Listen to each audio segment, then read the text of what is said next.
Alright. What's up, y'all?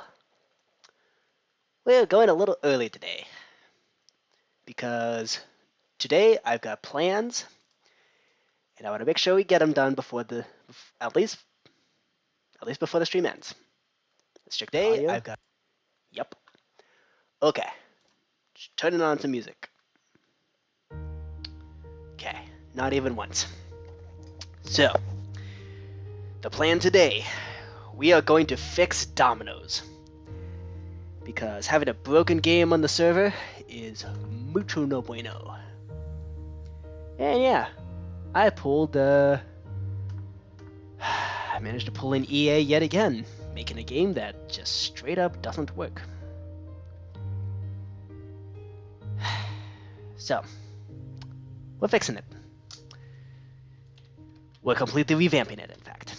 So, the idea here is the way we're going to handle, because like with Dominos, your endpoints can crisscross all over the place. So the way we're going to do this is each different endpoint is going to have its own unique kind of ID. That's going to be the thing that tells, it's going to tell the program like, hey, place the domino here. This is where you should place it. I figured that'd be the best option. So, we do need a file to verify that a play. So we have the queue can play. Yeah. Okay. So then when we verify the play, let's see. I guess that could be our first step before I start massively rewriting everything. Verify play dot MC function. Okay. So what exactly are we doing? Well, let's see.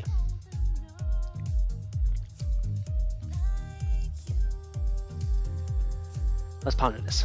So since we're using endpoint IDs, that's how we're going to signify where your endpoints are. I think what we gotta do is probably be a good idea when we summon the interactions that actually let you right click and place the domino. We probably want those interactions to have the same ID and also just straight up tell you what domino number needs to be placed there. So I think that's what we're gonna do. In fact, I'm gonna write that down as a note. Interaction entities will have same end ID and domino number as well. Yeah, we're just gonna input those. So that means when we verify if you can place there, what we gotta do is first off do a scoreboard players set at SQ can play. First set it to 0. Assume you can't. And then we're gonna do one of these. Hop into MC Stacker and generate some execute if entity. So if you are holding a warped fungus on a stick, which has a zeros, then yep. So let's see.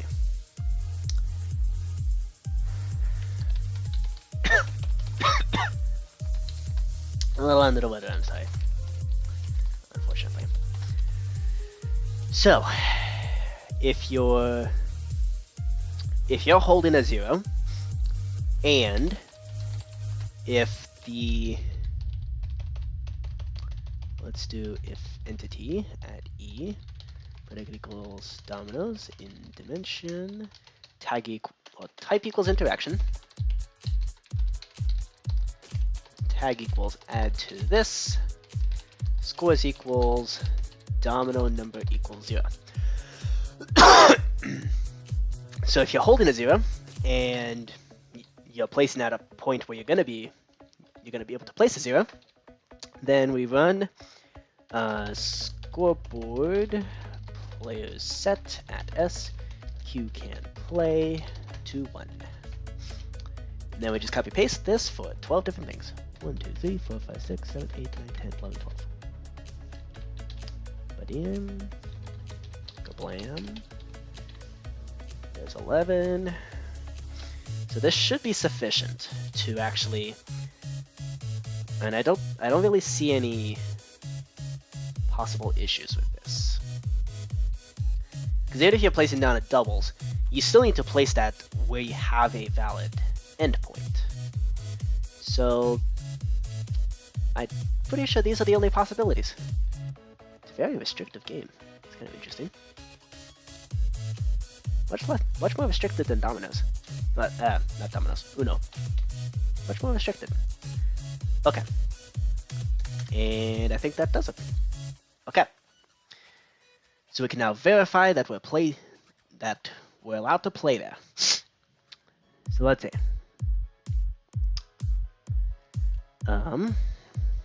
Okay, so first of all, we need to redo this stack of command blocks.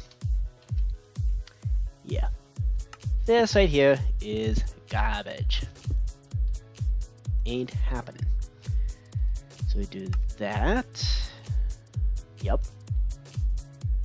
Anything that has a interaction. Yep. And then Q play card.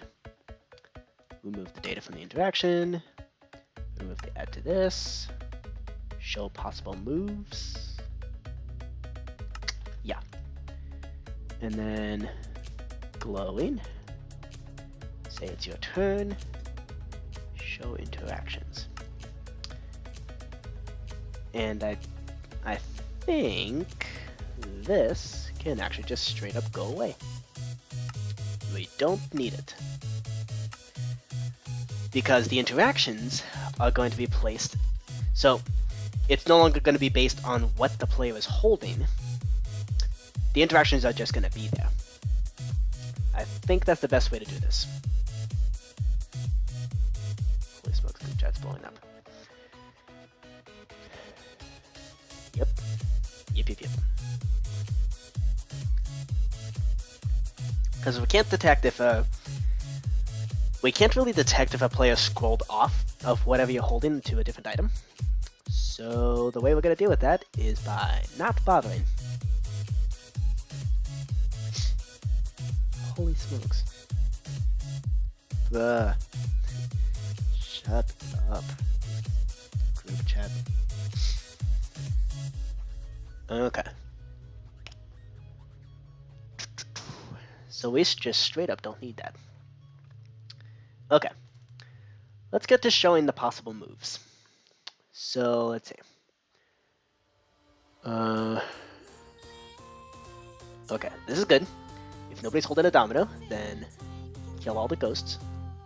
That makes sense. If you're holding a domino, but the ghosts already exist, don't place anymore. That's good to keep. Position the... Okay, so that's actually just positioning the ghosts. So we don't want to activate that. Yep, started way earlier than usual. Okay. Position from the beginning. Position from a doubles. And then position from something that's not a doubles.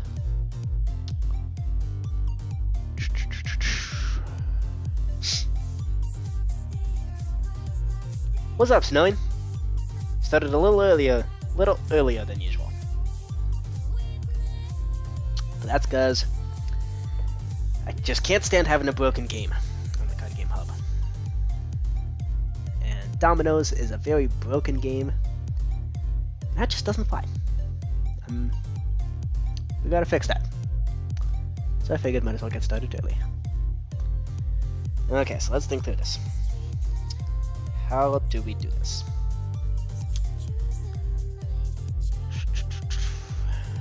So from the beginning, yep, position from beginning, position from a doubles.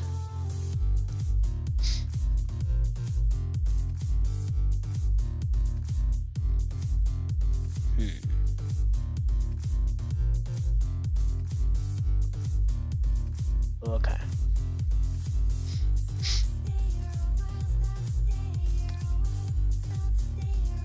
Yeah. Okay.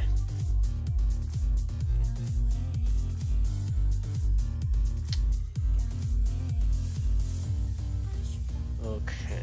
So what we gotta do before we teleport anything, it'll be a execute at E, predicate equals Dominos in dimension, tag equals end. Or maybe we should execute as those things. Run, execute at S, run scoreboard, players, operation at E, Dominos in dimension, tag equals potential end, distance equals 0.1, should be okay. And it's placing right on top, so even 0.01 should be fine. And then this will be endpoint ID equals at S endpoint ID. Get it?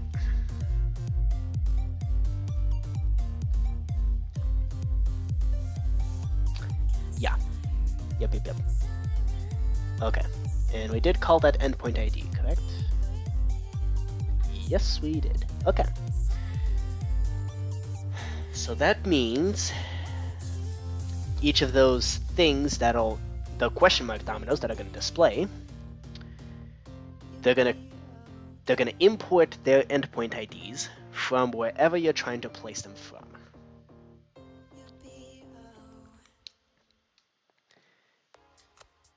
Now let's hope that this scoreboard operations, okay, it does not limit to just one player.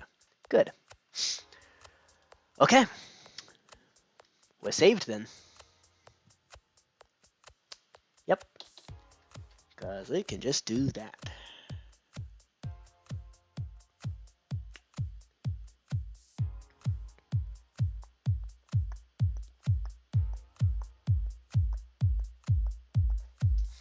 Okay. And we can shrink the distance here to just be 0.01. It's not like it moved anywhere.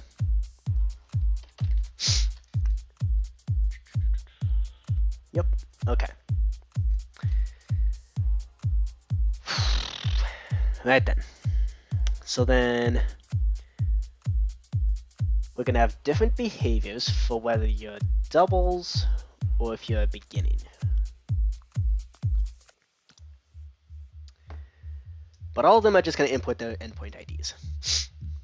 And so that just means the way that we treat the endpoint IDs is going to be different depending on whether you actually place the domino there at the doubles.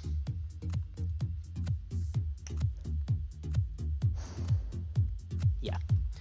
Ooh, and we gotta do this. As at E, predicate equals Dominos in dimension, tag equals potential end, run execute at S, rotated as at S, run. This is where we generate the interactions. So let's see. This will be in show interactions.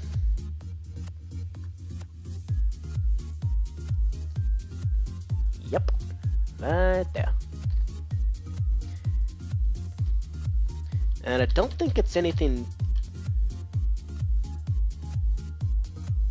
It shouldn't be anything too special.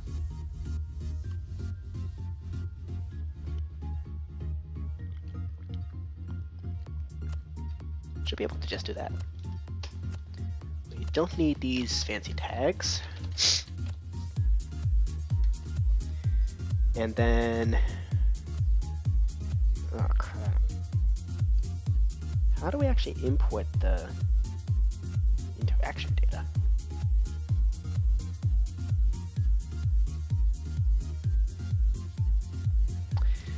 Okay, let's try this. Execute at every single potential end. So this is all Dominos in dimension. Tag equals potential end. Then summon interaction. We do one of those, and then we teleport that interaction.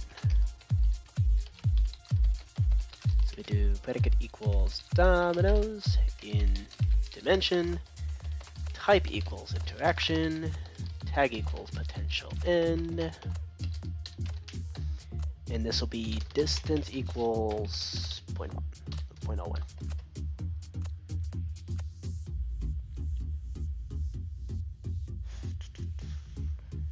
Yep.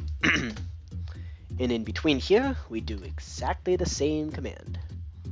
We tell it, yo, every possible, but in this case it'll be potential end. Potential.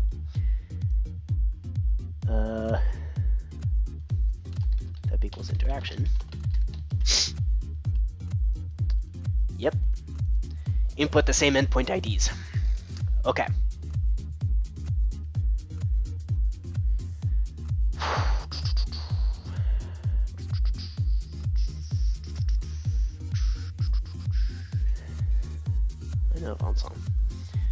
Okay, so from there, we also want to import all the domino numbers.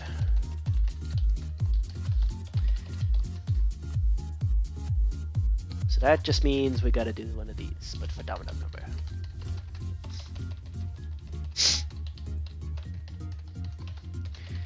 So it's going to import the domino number, and it's gonna import all the endpoint IDs as well as the domino numbers, and it's going to assign that to the interaction,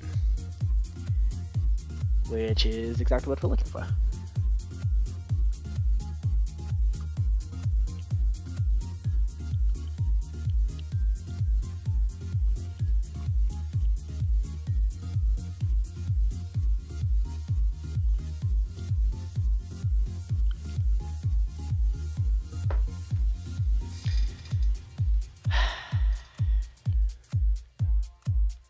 Here's an idea. What if we made another scoreboard for direction?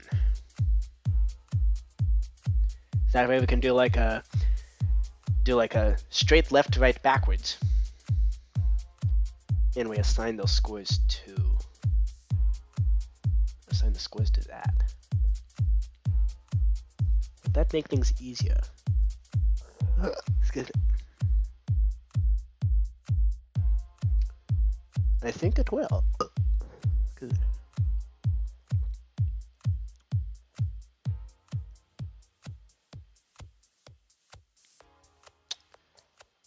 Yeah. I think in the long run, it will be a good idea.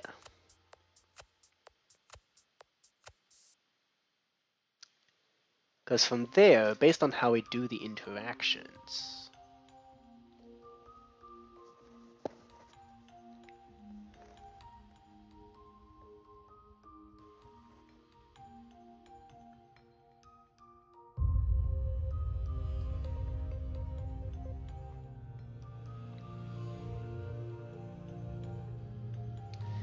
oh, but we gotta be careful about doubles.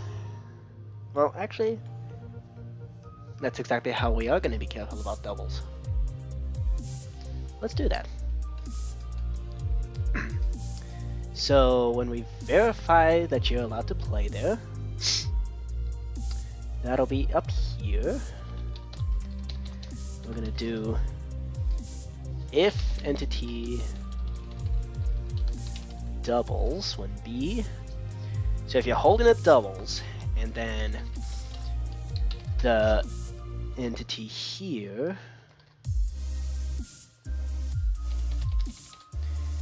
I guess we'll call it a domino facing. If it's one or more. So I think forward is going to be 0. We're going to do forward 0, left 1, right 2, and then backwards 3. And you shouldn't be able to place backwards if you have a doubles anyway. So let's put this at the end. Then we win the scoreboard. Players set at S. Q can play to 0. If doubles, can only place forwards. Domino facing. That's our new scoreboard. So let's add that.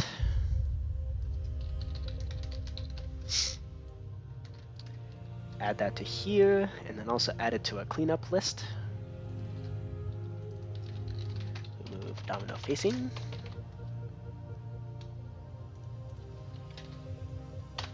There we go. So again, straight is 0, left is 1, right is 2, backwards is 3. That's how we're doing this. So, when we're showing the possible moves,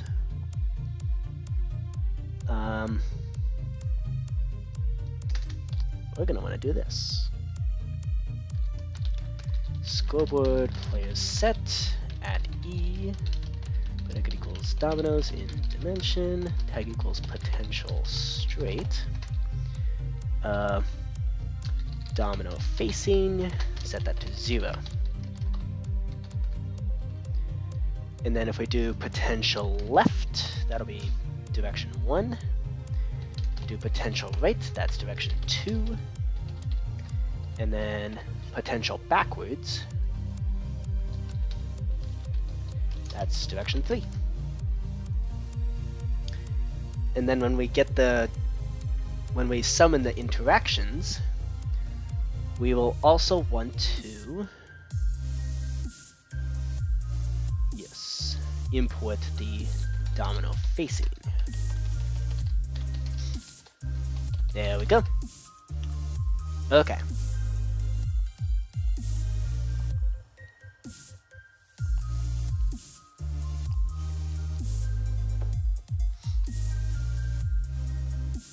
Yep, so if nobody's holding domino, kill all the ghost dominoes and also kill off all the interaction entities. Yeah. Okay. This seems like the most sane option.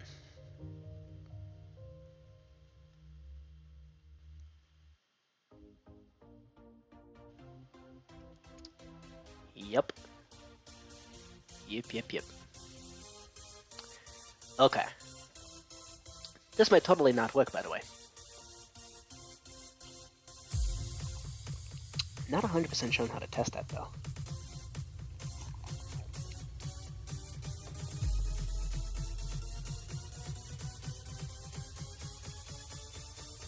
Let's see. How can we test this in a way that's not going to be completely destructive? You know what the best way to test it is? On the fly. As in, we build the entire game first, and then test every nitty-gritty detail. And that way when it doesn't work, it causes the maximum amount of frustration. That is absolutely the worst way to program, but you know what? YOLO. You know what I say to that? YOLO. Okay.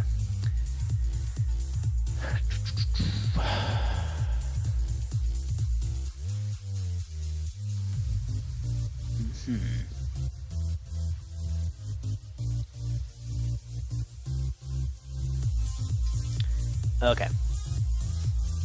Meant to be treading. Okay, we gotta figure out how to do this.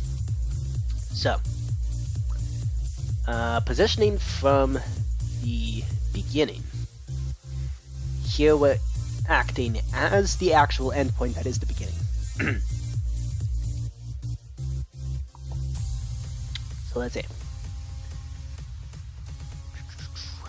So we're gonna do execute at.s. I should probably move this over here. We gotta actually do the import the endpoint IDs and the domino number.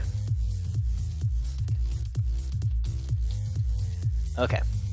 As each endpoint. Well, actually, we don't actually need to do that. Just kidding. Yep. Kablam. Okay. So this imports the endpoint ID as well as the domino number.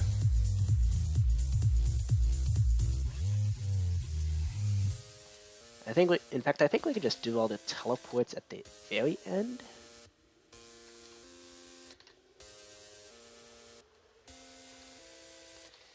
And we do this.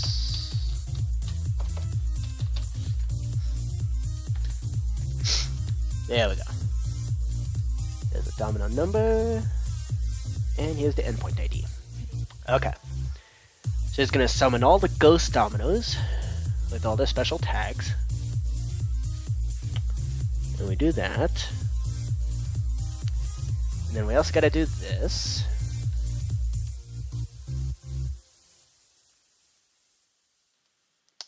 Do we need to do that?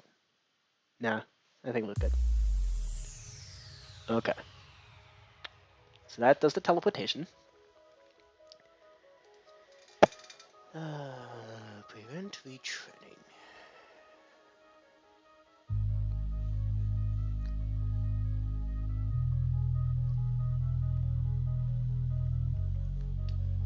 Right, so this is the actual interact. This is the point at which we start dealing with intersections.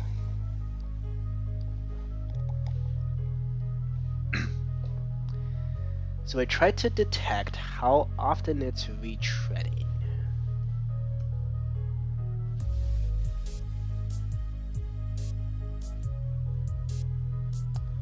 There's an item display in that direction. And kill. Okay. That seems reasonable.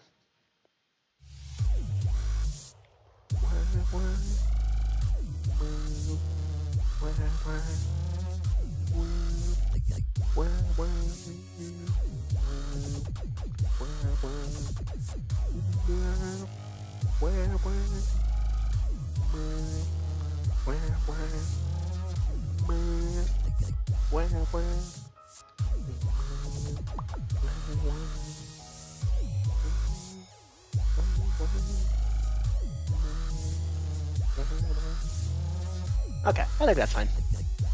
That should be okay. Yep. It seemed pretty effective when we were actually playing the game, so I think I'm just not gonna touch that. Okay. So that's positioned from the beginning. Now if we're positioned from just the generic doubles, I think we can just do the same thing here. We do all the teleportation after we have it import all the data that we need to properly make the doubles.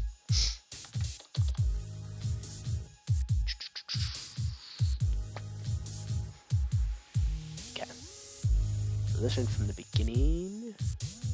There we go. And we do one of those.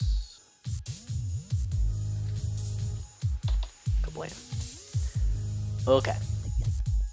So then we import the endpoint ID as well as the domino number. Yeah. Okay. Cool. Cool. And then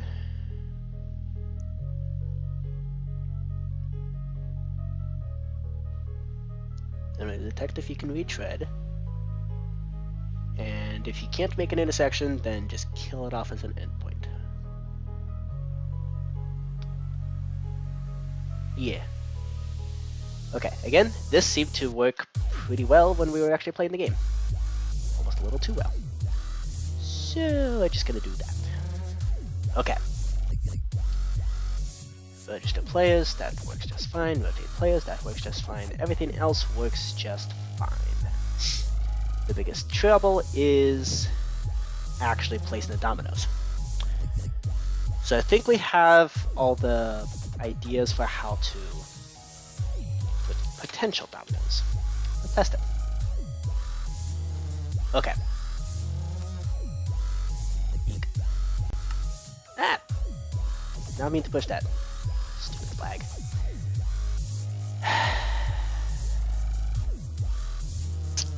Well. Dumb flag. Ah, this big ol' advertisement. Thanks for that. Okay. Begin round. Yep. Yep. We got the doubles. We got to add the domino. Set the domino number to 0. Set the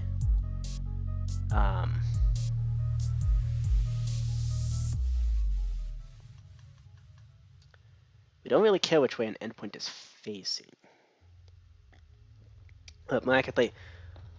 Okay, so domino facing is only going to bother with actually placing the thing. What is important is endpoint ID. I have no idea what I just pushed at. Endpoint ID. We're going to start it off with a 0.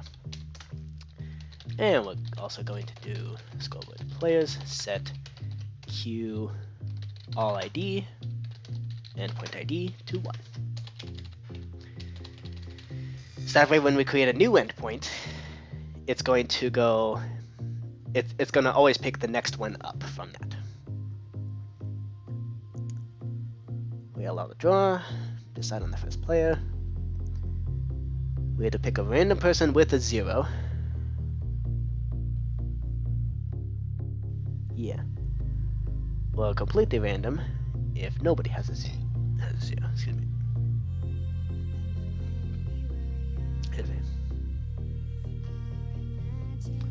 I don't know why that part keeps bugging out.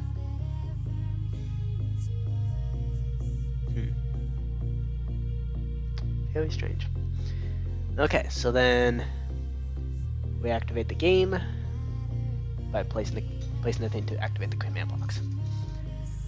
Okay, let's see what this does. Perhaps it might work. It may not. Let's find out.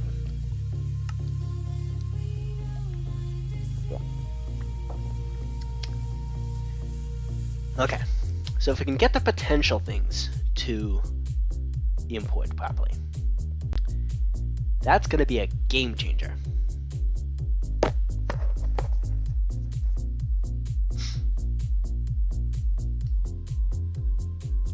Okay, first up, do we have any console errors? Yep, we do. Expect a double there. But that is a double.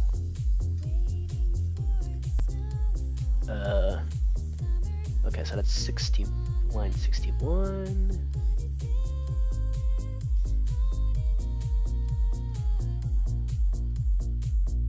I guess that's here.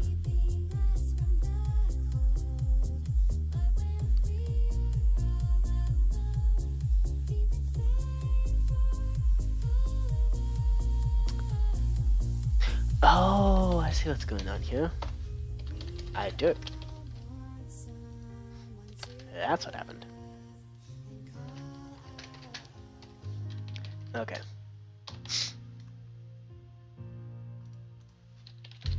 Okay, that should do it now.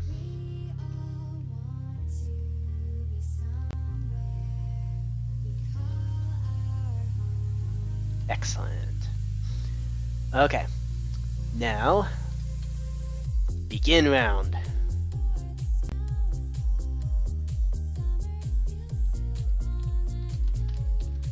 That might have been a mistake.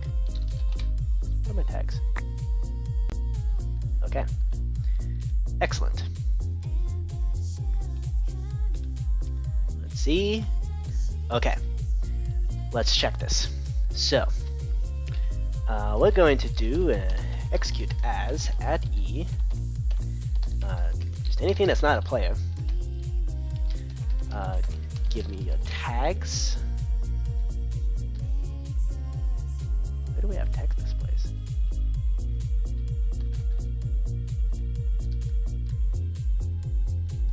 Why do we have text displays?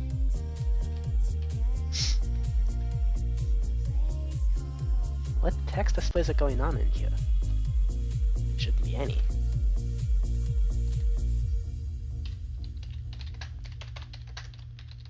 Okay. Teleport me to any text display. Oh, it's locating the mini golf. Fine. Let's do force load, remove all. Okay, that should do the trick. In code games, Dominos. Alright. Now, quit confusing me already. Okay, let's do this properly. Now, show me the tags. Okay. Unhelpful. We want item displays and interactions. So, cool. Now I'd like, so we're looking for item displays. Okay, we have those item displays, which is to be expected. Now, what are their endpoint IDs? All zeros, excellent.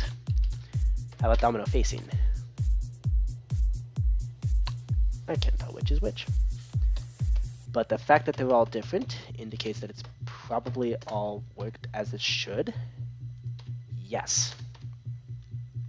Show me hitboxes. Woo-wee! Alright.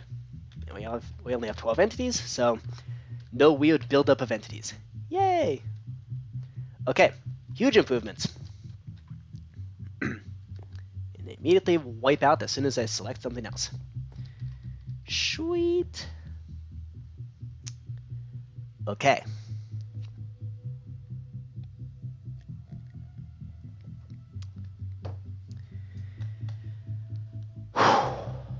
Now then. Okay. Cool. So, now it's up to us to actually place down the domino. And this is where things get hairy.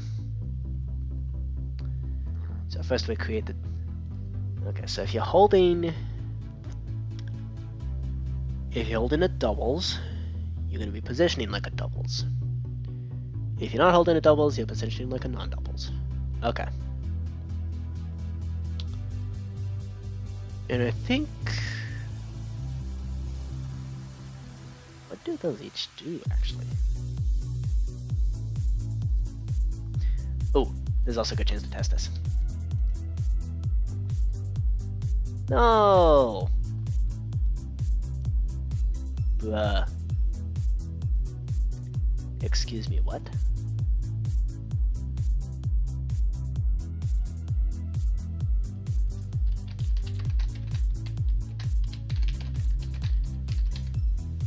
I see.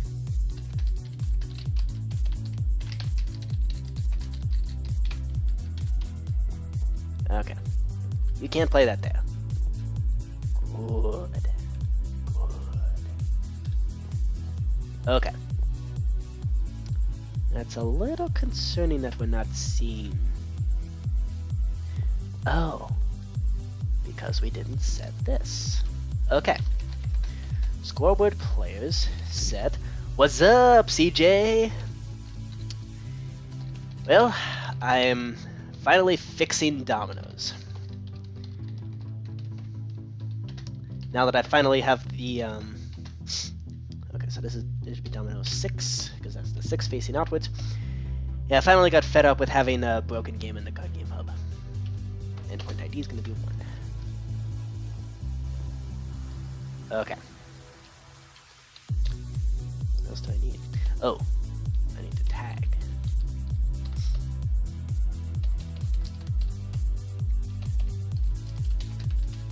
This is an endpoint now. There we go. Okay. Now, what are all of y'all's domino numbers? We have 4 things with domino number 6. Which of those is a potential end?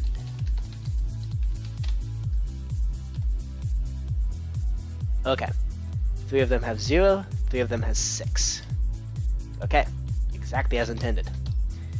And then, what about interactions? Do those have the same scores? Yes, they do. Excellent. What's this? What's this doing here? Oh, that's this doubles. Okay, never mind. Never mind. Okay. Right then. So we got the interactions. Can't play that there. Good. As it should. Okay. Deselect. Pop back in. What about endpoint ID? Does endpoint ID actually work as it should? Yes, I do believe so. Okay, I think our new ID system is actually working. So,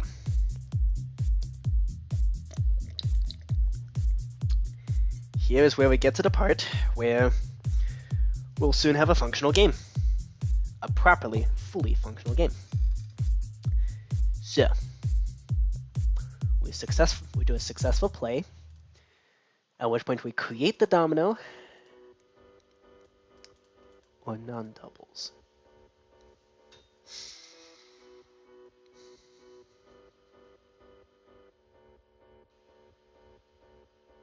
Okay, this was damage control, so we're definitely not doing that.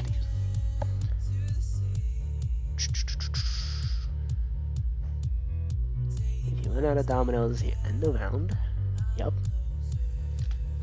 That's to place the domino. Kill off the interactions and whatever else. Okay. So this is all stuff that's supposed to be happening.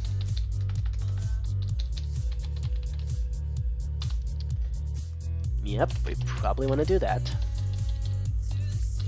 So that means everything that's gone wrong has involved these lines of code.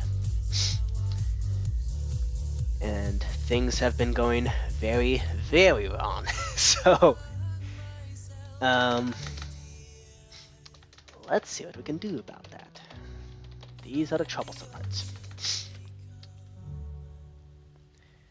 I think we can just handle everything with those 2 different functions. It'd certainly make things easier. So, let's say we were positioning something relative to a non-dominoes. So,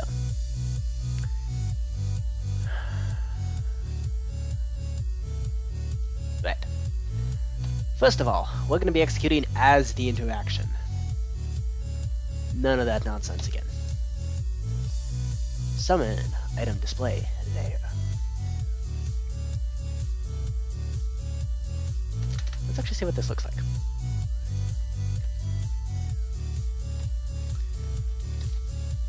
Okay. So we're going to execute as... Okay. Here's what I'm going to do. Okay, so I'm going to power that on, and we're going to replace that with a standstill block. Okay. So we're going to power off, so this should... Oh no. Oh, right, because it's still powered on. Good. Okay. Do that. And now, if I deselect, good. Okay. Now, this interaction, I want to play something there. This is now add to this. Okay. And And I'm going to place this domino there. So,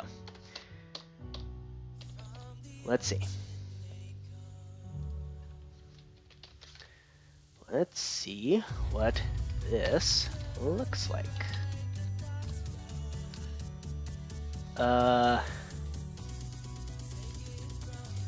Okay, this is game number 15, right? I do custom model data 1534. Yes. Okay. Good. We're gonna place domino number 1534 there. Question is how? So,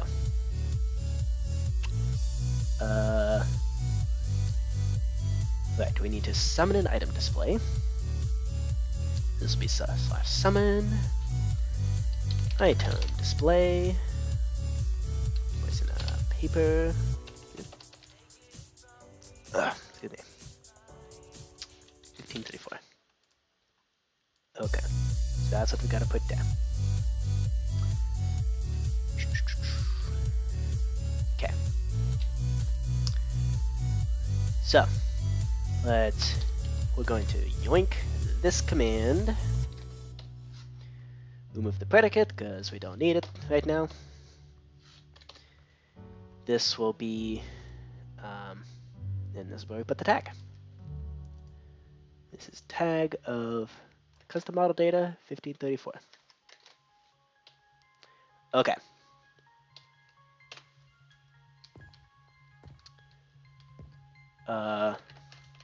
Did that work? Yes, it did. Okay. Right then.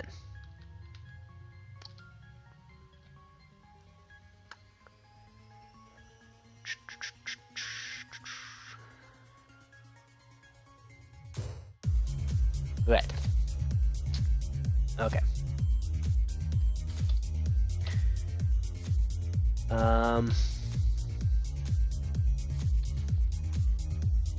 Well, now that we have the access to add domino, tag equals add domino. So we can do that, and then let's see what that does. Okay, so we gotta be a little particular about where this gets placed, because otherwise it's gonna look real weird. Okay. 0.4? Nope. How about 0.45? Okay, perfect. And now let's slide it in. Nope. 0.2. Okay. Good. Z fight. Yay, Z fighting. Never have I been happier to see that. Okay.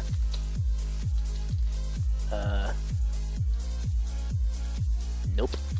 Okay.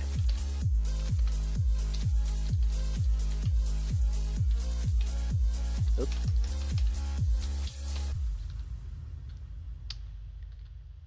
Let's see. Oh, you know what would be a really smart idea for exactly this kind of positioning? Let's change the texture temporarily. Let's see. So that'll be in resource packs, all the card games texture pack, assets, Minecraft, textures, item. This is Dominos. Yep. And then here, the ghost. The ghost domino is what I call this. And this thing, as soon as it loads up, here we go. And I just realized I haven't been showing any of part of my screen. Good grief, you guys. Gotta tell me about that, you know? I'm doing all the programming over here. Okay. Let's just color it Barbie pink. That way it's... Oops, maybe not that. Let's not do that. Liest. There we go. Let's color this Barbie pink for now. That way it's exceptionally clear where exactly the ghost domino is. Okay.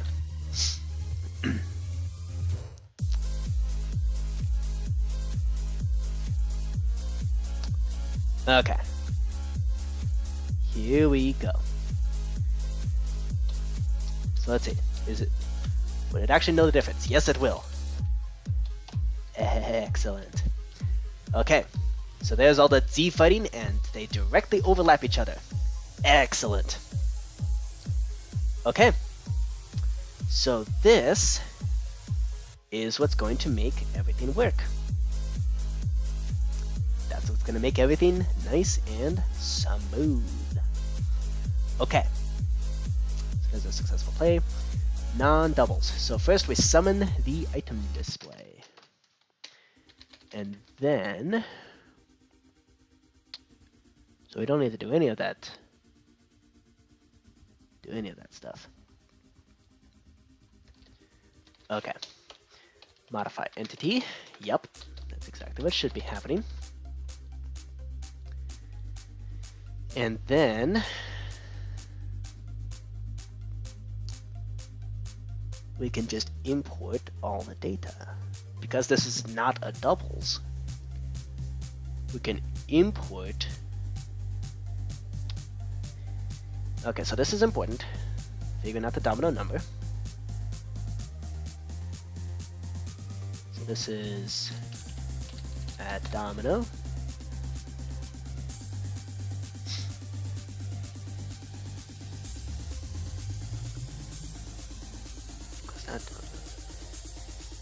Huh?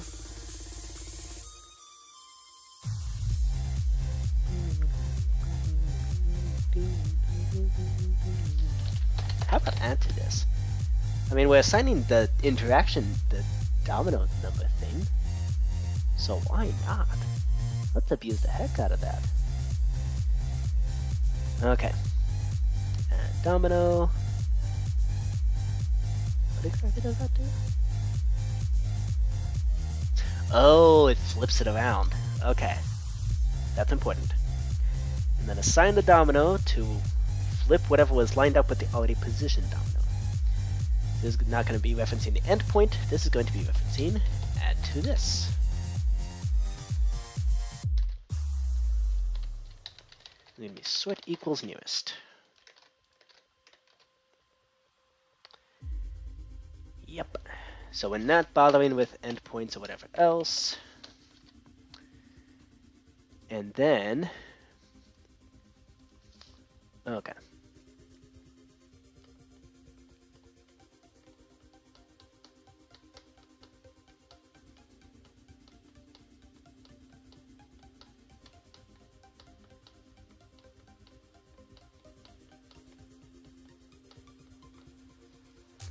Okay.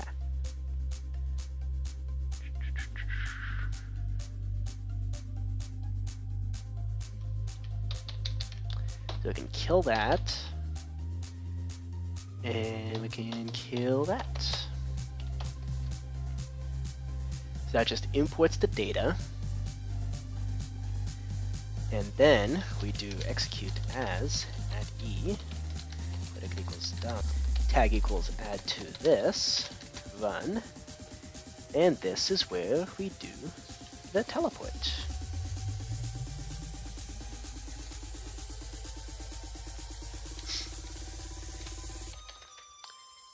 Yep. Okay. Add domino. Yep. Yippity yep yep.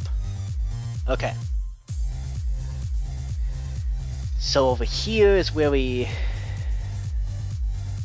Okay, it needs to import all the endpoint data before it does any of this teleporting.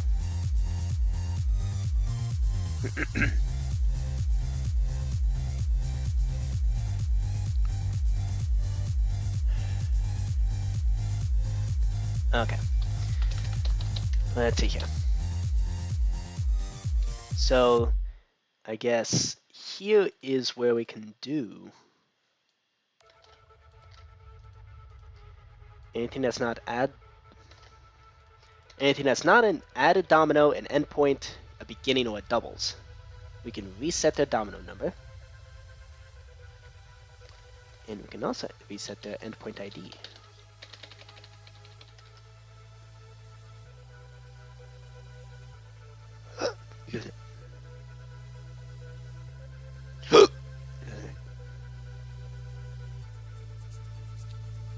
Yep.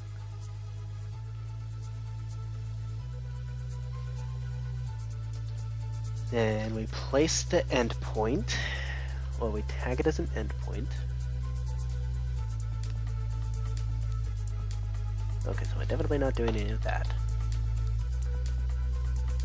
Okay, so we add it as an endpoint. We give it all the... We assign it the domino number.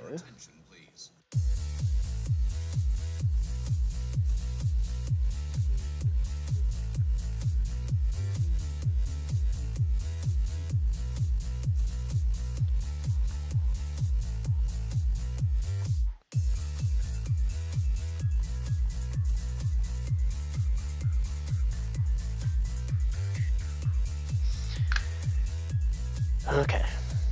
Remove add domino. Reset the domino number and endpoint ID. Yep. That's good. Kill all the potential ends.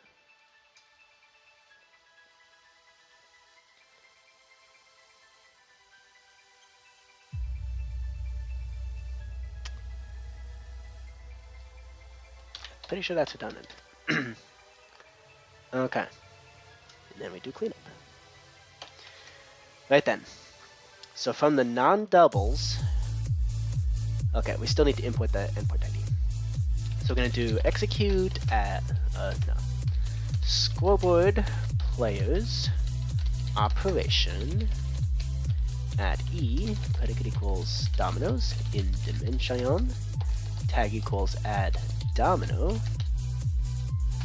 We're going to import endpoint ID from the interaction. Tag equals add to this, limit equals 1. Okay, so we import the endpoint ID. Facing doesn't really matter. Do we care about direction at all? I don't think we do. Yeah, we'll figure it out. Okay. Yeah, because this seems to handle it just fine. I don't think we need to bother with direction. That'd be nice if we don't have to deal with direction. Okay. So if the smaller number matches, then flip it around. Assign the domino number. Yep. Okay. If it matches to add to this.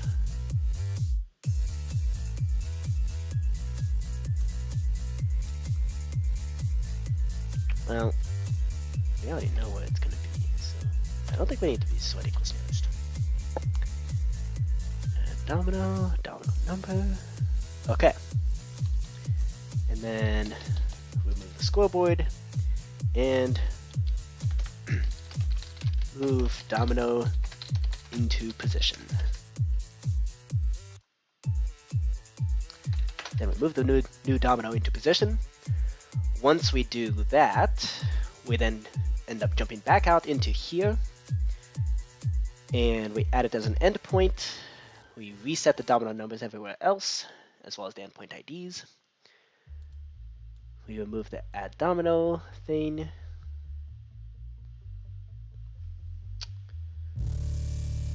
Ooh, we should probably also remove the end. Yeah, that's a good idea. We're going to do tag remove end. So it's no longer going to be counted as an endpoint.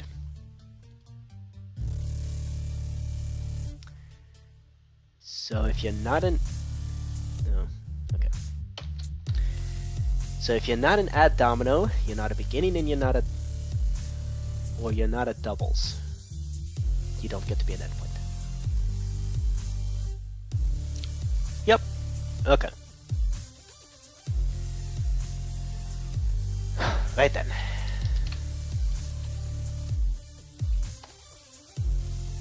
Okay. So we've reloaded. And let's switch this back on.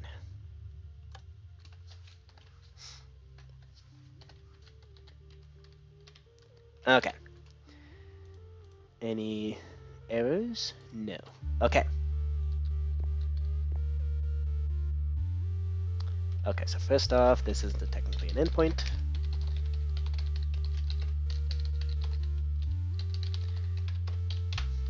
Okay. Can't play that there. Okay. So I should... Okay, so first off, what's the endpoint ID of this guy? Scoreboard, players, get you, endpoint ID. That is endpoint ID number 1. What's the domino number? Is 6. Okay. Okay. Anything else I need to know? No. Okay then. So then, if I place it like that, now let's see what this looks like. Endpoint ID 1, domino number 7, that's promising. Endpoint ID 1, domino number 6. Oh, but it doesn't do that anymore. What's up with that? Tag you list. No tags. And that gets tagged as end. Interesting. Okay, so suppose we did that.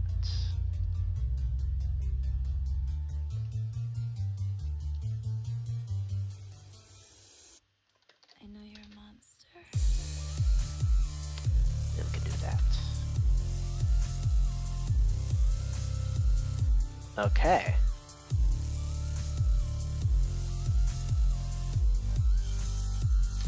And so if we then do one of these, that resets that domino number. And then also reset the endpoint ID. Okay.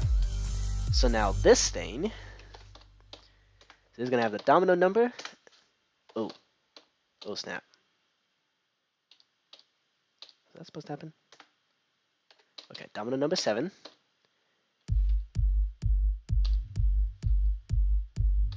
Okay. Give me the domino number. Give me the endpoint ID. Okay, endpoint ID number 1, domino number 7, which is exactly what should be happening. You. No domino number, no endpoint ID. Excellent. How about you? Domino number 0, endpoint ID 0. Yes! Whew. Okay. I do believe we're in business. Let's see if we can get another 7. Really test this. Okay. I'm not gonna be able to play any of these. Oh, I should have kept that doubles. Oh well. I'll keep this doubles. Come on, 7s. Nope. 7s. Yes. 7s. It works. Hold up. Let's not celebrate too early. Domino number 11. Endpoint ID is still 1. Oh, hold up.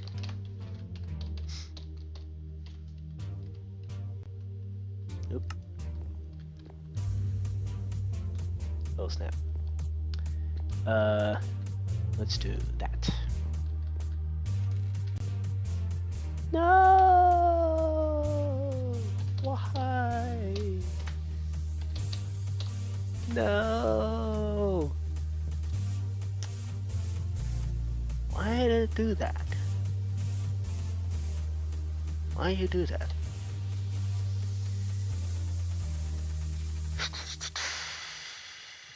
Ah. Because I killed off its ability to be an endpoint. Okay, turns out that part was important. Whoops. Display, limit equals 1, so it equals nearest, add end.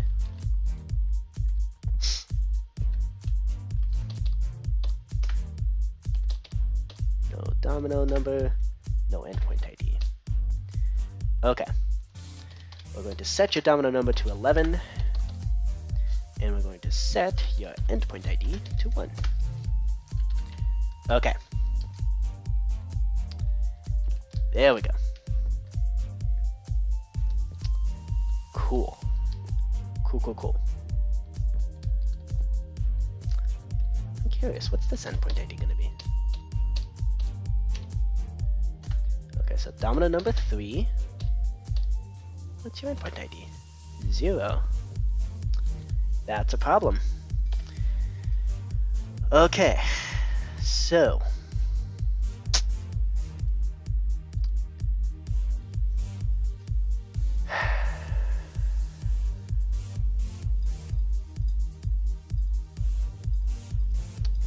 let's see what to do about that.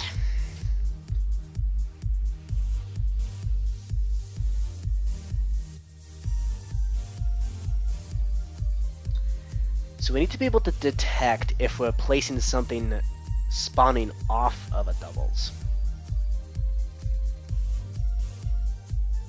How do we do that? Well, when we place the potential endpoints,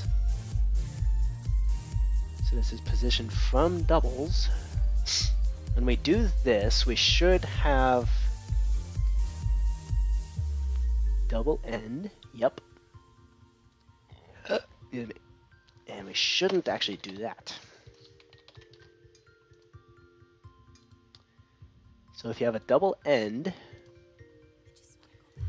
then when we show the possible moves and we place the interaction, we should also be tagging it as double end.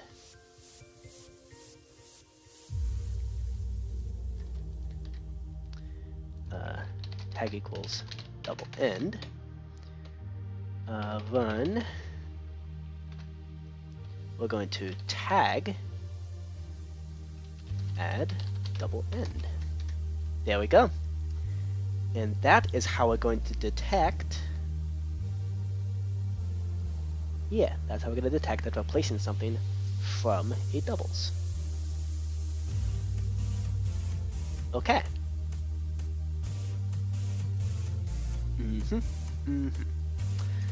Right then.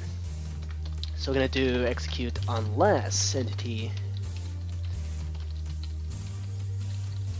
Dominos and dimension tag equals add to this also is tagged with double end.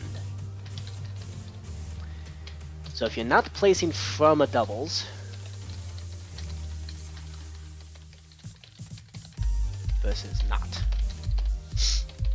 So if in fact you are placing from a double end, then we should run, there should be a function, Dominos, this is going to be new endpoint. New endpoint.mc function. Okay. If we're placing from a doubles, then we're going to have a new endpoint. A new endpoint will be born. So, what we then do is let's maybe run this as execute as the domino.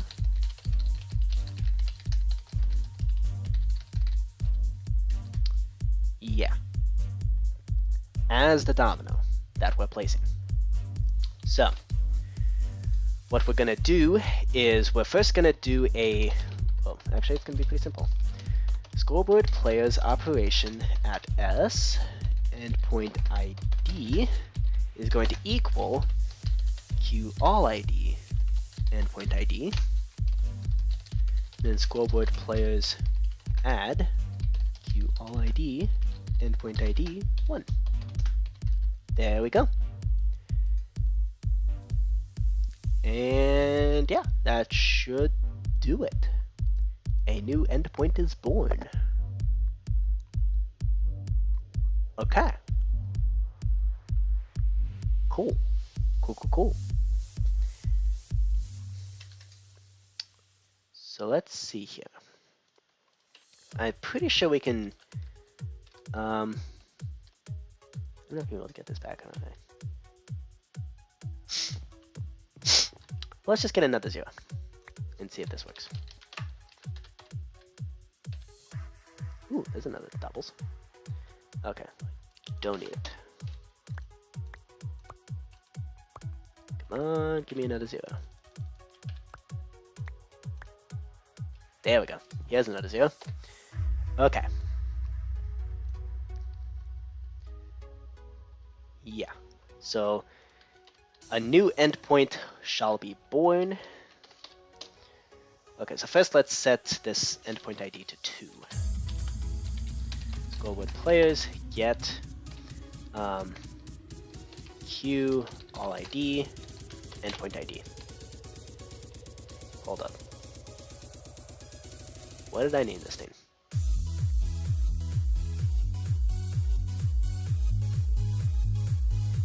Oh, endpoint ID.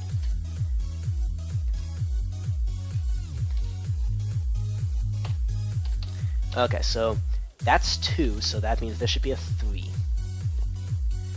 So this endpoint that we placed down here should have ID 3. Let's see.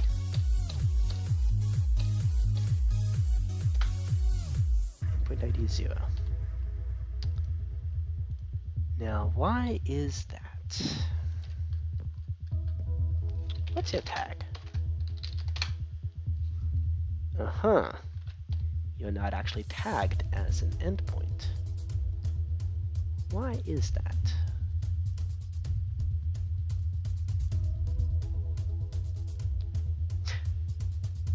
I bet it's because I'm an idiot.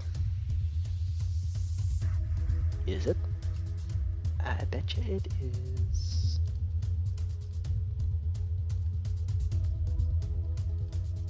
Where did we do that? What happened to the code that I just placed down?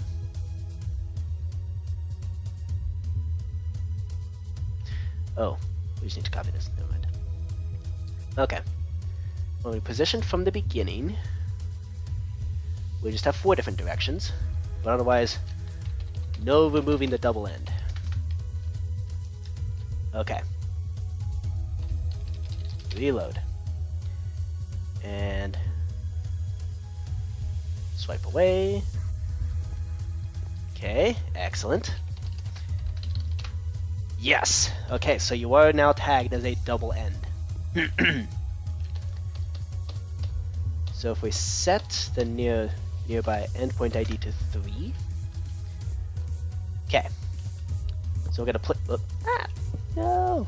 Destroy the arena. Okay. I wanna keep. Let's place this. Let's place down this 11. Okay. This works beautifully. Why not? Why is it doing that?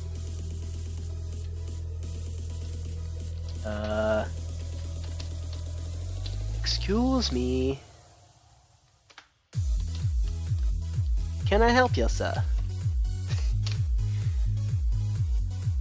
What are you doing, mate?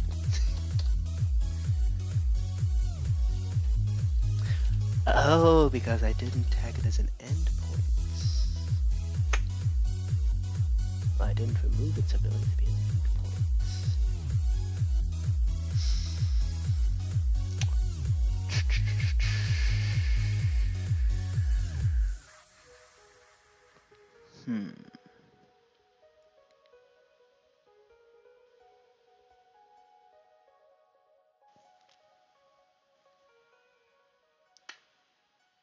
Okay. This is where the ID matching comes in. Tag you as an endpoint, and then we do score. So here's how the actual IDs work. We do scoreboard players operation, I am showing this, right? No, I'm not. My big face is in the way. Okay. So here's how the IDs actually work. We do operation qtemp endpoint ID equals add e predicate equals Dominos in dimension tag equals add domino endpoint ID limit equals 1. So we temporarily store the endpoint ID up basically in the cloud, sort of, and then we do in here. So we do if you're not a beginning and you're not a doubles, but you have a matching ID, match end. So if your IDs match and you're not a doubles or a beginning, then you are no longer an endpoint. Match endpoints. Yes. Okay. Let's see what this does. No entity found. Okay. Right, because we gotta do set qtemp. Well, actually, it's operation. Endpoint ID equals. Okay. This thing needs to be tagged as domino. Add domino. Add domino. And then we gotta do scoreboard players operation qtemp endpoint ID equals add e tag equals add domino limit equals 1 endpoint ID. Okay.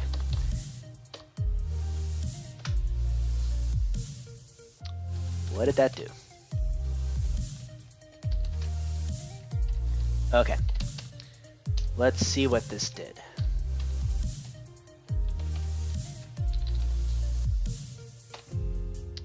It's now just tagged as add domino.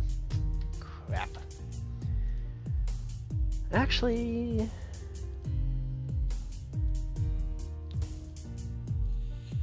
okay, so we should add an exception. Add domino. Okay. But it should not have killed off this thing. Yep, that's an endpoint. That's an endpoint. And that's basically an endpoint. Okay. That, I do believe, is a mission success. We did it. Oh, that's kind of interesting. We freaking did it. Okay. What's this thing gonna have? Yep, that's a potential end. Okay. So this has endpoint ID 3. Okay, one last time, one last chance to check this. This should create, and well, first off, Q all ID, endpoint ID, endpoint ID 3. Okay, so we need to set that to 4 because this is already the one that has endpoint ID 3, right?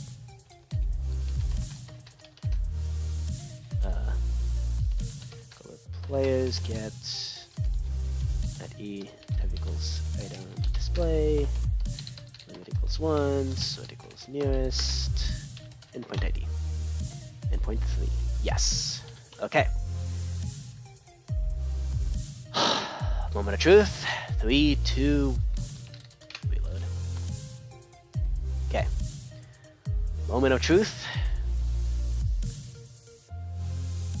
3, 2, 1. Why I just did that. But it does have endpoint ID 4. Why did it do that though? That's kind of weird. Also, what happened to this one?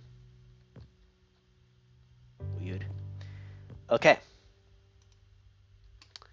How about this guy? That has endpoint ID 5. Why does this have endpoint ID 5? Well, what's the domino number? 11. Okay.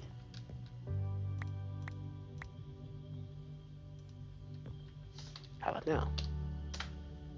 Still endpoint ID 5. Why did it bump up? That's kind of... Why is this still tagged as an endpoint? I think things glitched with that one. Well, why isn't this an endpoint? Ugh. What's the matter with you? Why aren't you an end? Tag, you, add, end. There we go. Weird. Okay.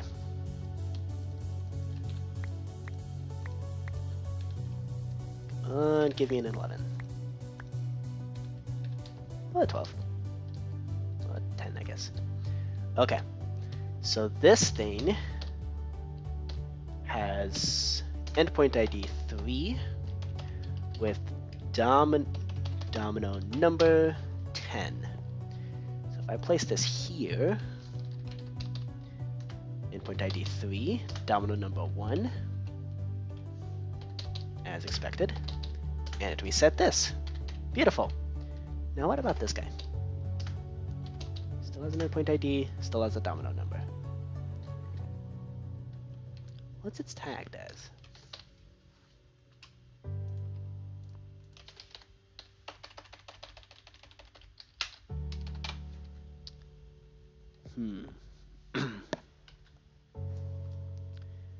And at least he can't place anything from that doubles.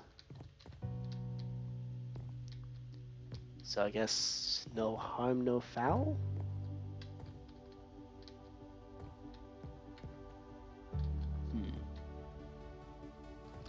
And it's a little bit concerning.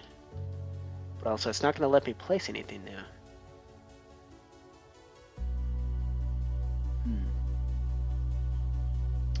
I'm sure it's fine. This won't cause problems in the future. Nah, why would it? Okay. So, we have now positioned the non-doubles. We can generate new endpoints. And now it's time to create the intersections. So, functions. We're going into position domino.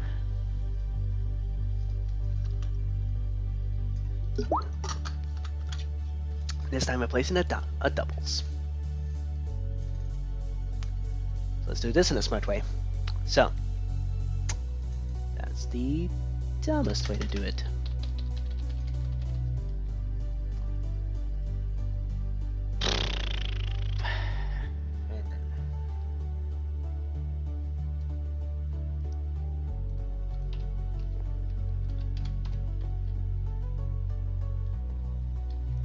Okay, I'm just going to do this. And then we're going to refer to this item display. There we go. That way we can do some aligning. Yeah, because this is totally not going to work. Okay, so let's kill you. What is this? Kill you. Kill you. This is the one that actually... Yep, this is the one that matters. Okay. You are now add to this. So, from this perspective, I would like you. So as I do this.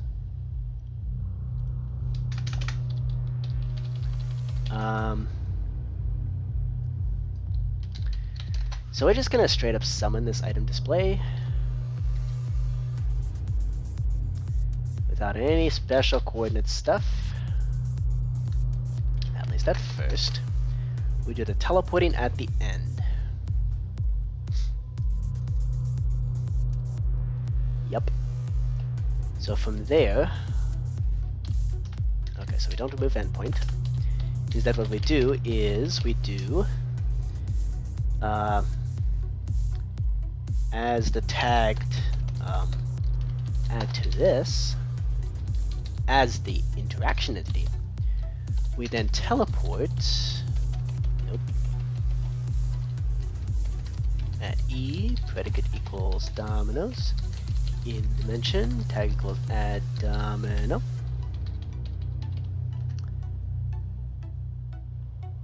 Yep. Yep, yep, yep.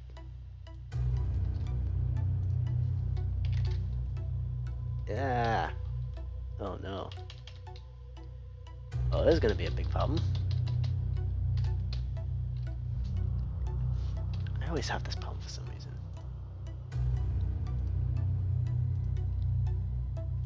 Okay. Let's see if we can actually fit this in the command line. Indeed, we cannot. Okay, let's try doing, instead of a whipped fungus on a stick, we make it a paper.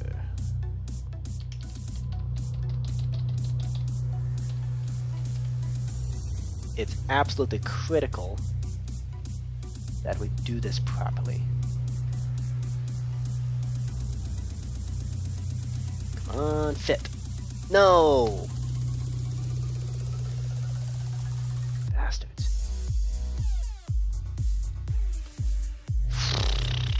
Fine. Command block it is. They just don't make this easy, do they?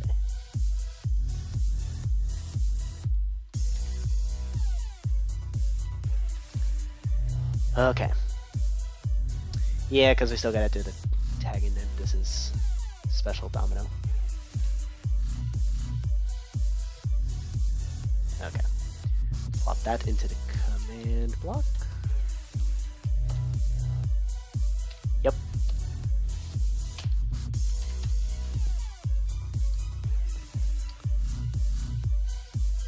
Okay.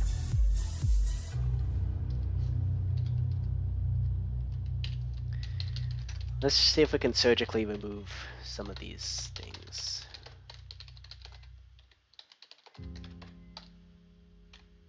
There we go.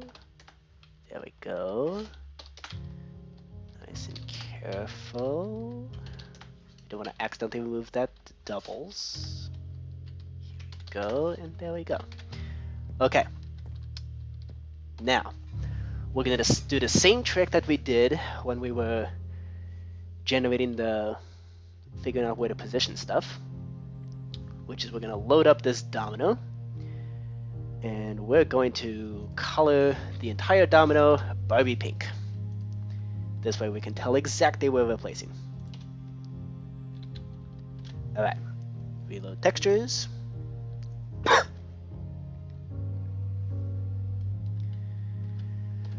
Okay, and now, what perfect music for this? Add domino. Okay, we just summoned a new item display.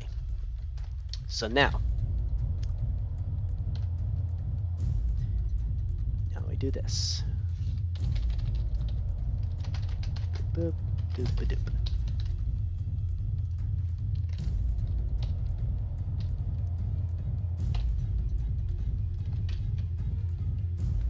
Cool. Okay. That's 0.35. That should be 0.45. Okay. And then let's scoot it back. but a little more. Little more. How about some more? Almost. 6-2.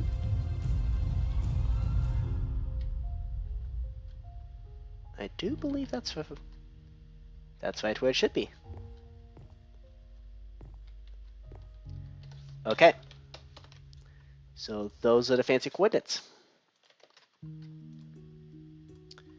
And this is what it takes to put the doubles in the proper position. So we set the domino number. Very nice. And then we don't need to do that. We do need to do this. So doubles, we're going to give it the name end, because that's what it is. And then from there, it's a similar idea as what we did with the non-doubles here, when we were removing endpoint stuff.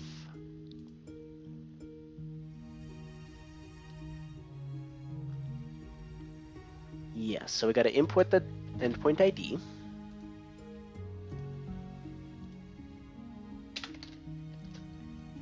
Okay, we don't need to do that. Okay. Yoink the endpoint ID. Honestly, we could even just import the domino number, because you wouldn't have been able to place there if you didn't have the ability to place that there. You wouldn't be able to place it there if the domino numbers didn't match up. So, bye-bye. Okay. Endpoint ID, import that, import the domino number, modify the item, and then teleport into place.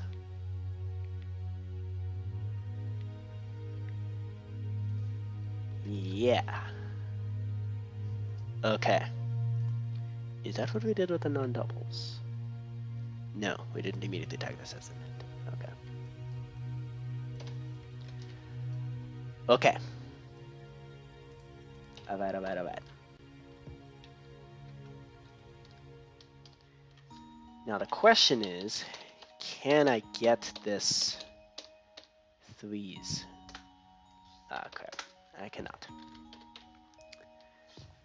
Very well. Okay, so this will be scoreboard players set at E type equals item display, limit equals 1, sort equals nearest, endpoint ID. Okay, so that one was 1. I'm pretty sure this one was 2. And I was going to set the domino number 2, 3. Okay. And now we're going to attempt to get that double threes back. That way we can properly test if intersections work.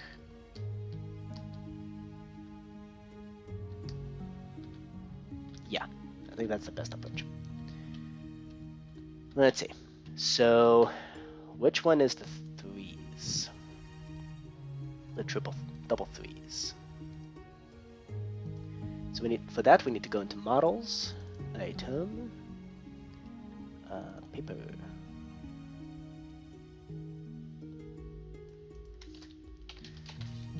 Where's the 3 and 3? There it is. 1537. Okay. Here we go. I would like a warped fungus on a stick, which is a 1537. 1537.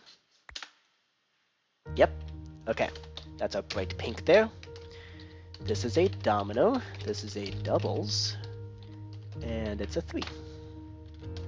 Okay. Now. 3, 2, 1. Oh, first, reload. And then, okay, everything has been saved. 3, 2, 1. Here we go. Bam. Okay. What's the endpoint ID?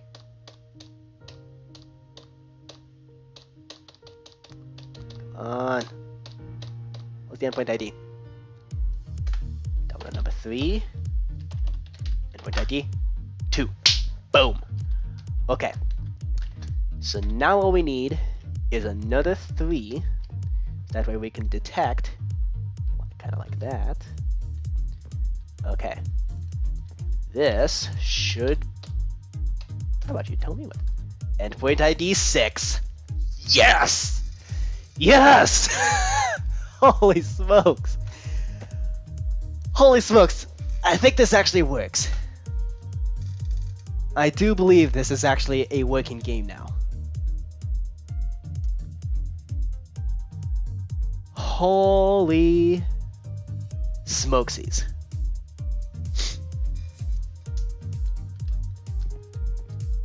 Okay.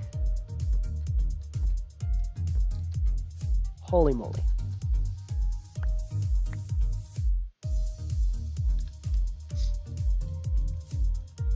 Holy moly guacamole. Okay. Can we place anything here to test this out last time? Can't place any of these. Okay. Let's place down a 1.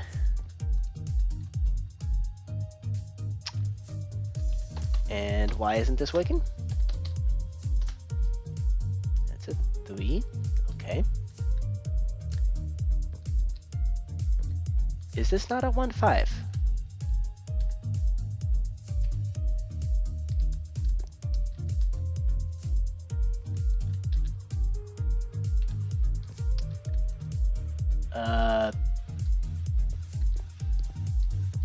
And suddenly it's not working for some reason. Okay. And that endpoint just got nuked from orbit. Okay.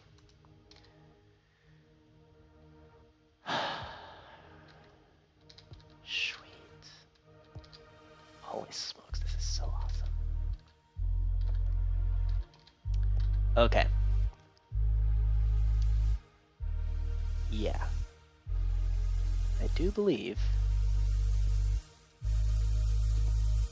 Okay, for some reason you just hates 1s, I guess. Why is it doing that? That seems to be a verification issue.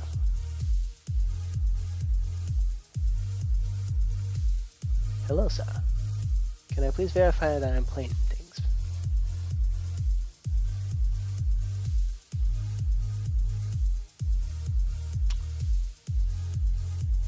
If I'm holding the doubles, I'm pretty sure I'm not. Data get entity me selected item.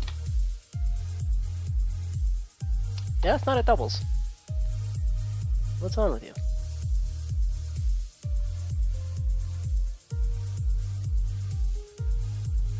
Oh, jerk. Well, I'm gonna do it. Okay. Okay, here we go. Properly now. There we go. We got a 5. Okay. I do believe this is working. Okay. A few last touch-ups that need to be done. We need to make it so you can't place dominoes into walls. So, first let's go into the textures. Let's fix the textures again. I don't want the 3 3s to suddenly turn pink. That would be weird. Okay, looks like we already had it. Okay, turn it white. Excellent. Turn that white. Good. Okay, we can close that. And reload the textures. Okay. Cool. Oh, here's a question. Would I be allowed to place a doubles off to the side? Like where I'm not supposed to? Let's see.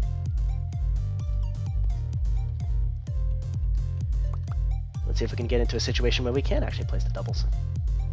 Ooh, okay. This one was wrongly denied the ability to become an endpoint.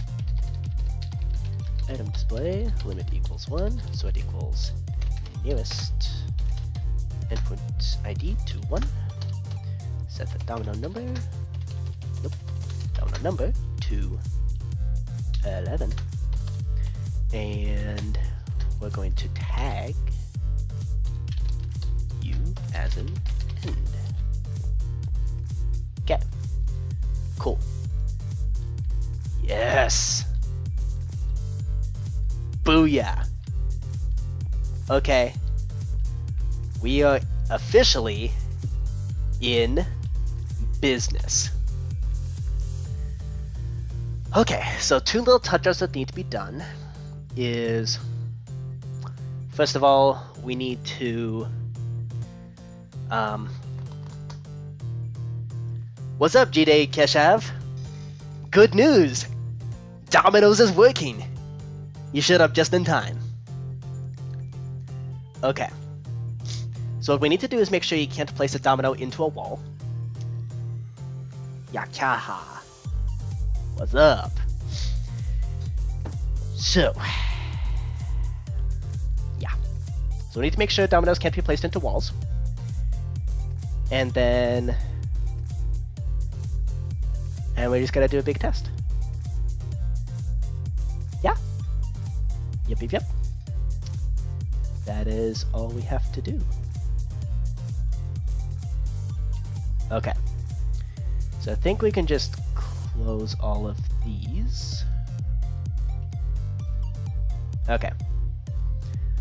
We do have to briefly go in and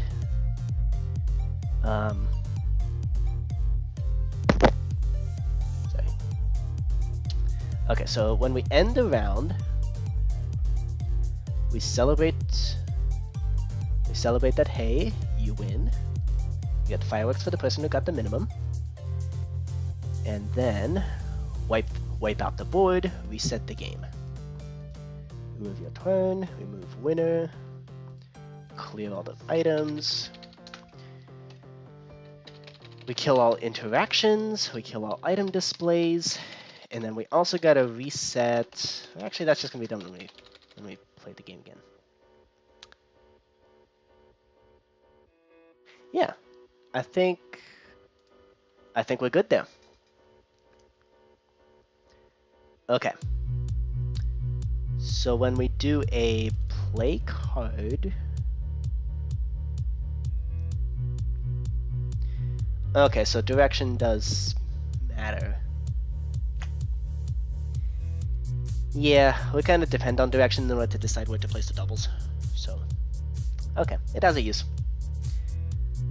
I'm not gonna try to fix that because the game's working now, so that's enough of trying to fix things. Function.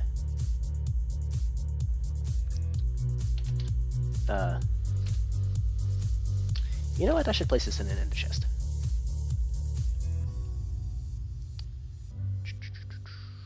Ender chest. Here we go. Because it's gonna erase my inventory in a second, and I want to make sure that I keep all these train tracks. Okay. And then function, Dominos, end round. I win. Yay! With 66 points. Okay, here we go. Proper game. We begin. Loading. We got all our cards, or dominoes. Oop. We only got 2.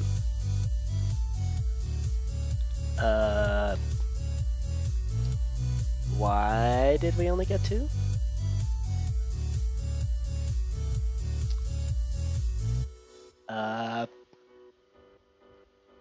Excuse me? There we go. Weird. Okay. Kablam. Kabam. Okay. Let's make sure the endpoint IDs work. New equals 1, so it equals newest. Endpoint ID, that is ID 1, that is ID 2. Excellent. And then this, we're just going to continue on over here. Place that there. Do some more. Okay, here's an opportunity for an intersection. And then let's place stuff going out this way. Let's see if we can confuse the system. I need another one in order to properly do that. Okay. How about another one? So previously... okay, previously that was unheard of. That would have messed things up so badly. But now it doesn't. Now it only hurts your brain as a player. But it doesn't actually do anything. Heck yeah. Okay. It's okay if it hurts the player's brain. Not okay if it hurts the computer's brain. Yo, give me some more Dominos. Thank you. Okay. And it works seamlessly. Doubles! Let's play something... Ooh. Oh, there it goes. Okay, so you just gotta keep trying. Holy moly. Okay. Behold, Dominos Unlimited Edition. Why can't I place that down? I should be able to. Oh, because I'm holding the one thing. Okay.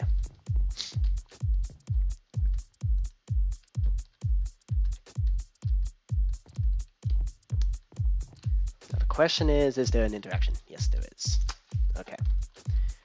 So, now we need to do... So now when we show the possible moves, we want to kill off any item displays or interactions that are inside a wall.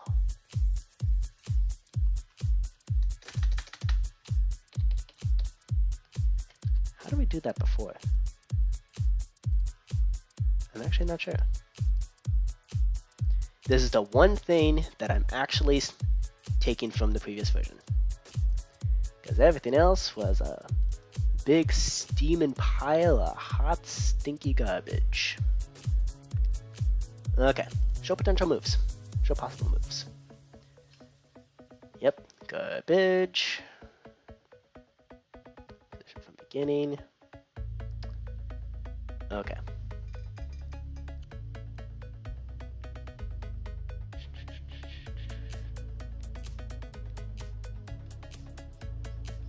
What is this supposed to do? Aha! Avoid blocks in the way. Okay.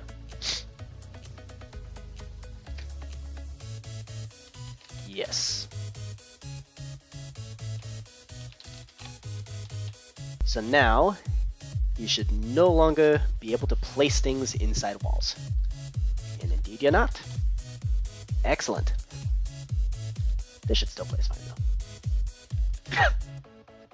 So you can place things along walls all you want, but no placing things inside walls. Yep, okay. I am satisfied.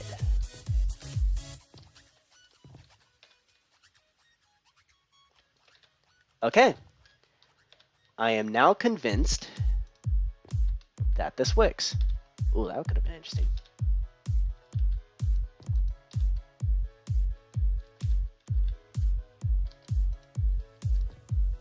Yeah. Whew. Okay. Sweet. Okay. Heck yeah. I think we are Gucci. So all we gotta do now is master reset.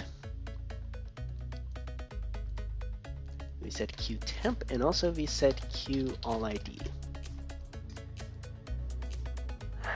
That should do the trick. Yeah. Okay.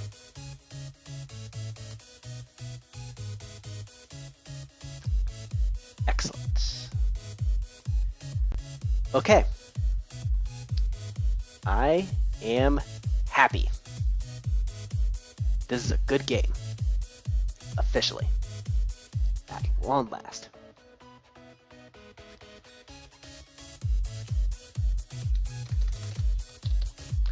Okay, I am gonna do this. Let's see. So we're gonna allow this for at least one player. We'll make it a one-player game if you so choose. Mention tag equals player. Then we run the title. This will be red. Not enough players. Stop. Don't play yet. Okay. Cool. Cool. Okay. And I think that's that. We're done here. Project done. Let's upload it to the server. So I guess next thing to work on is some Ticket to Ride. That might be fun. So I have now placed in all the different rail lines for Ticket to Ride. So y'all don't have to watch me be boring with that. Not anymore.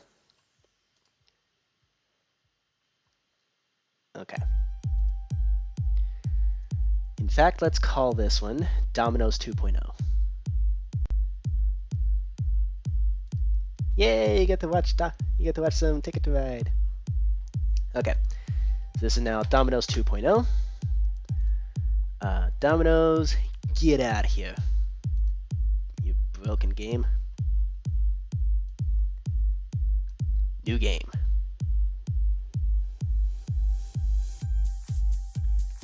Alright.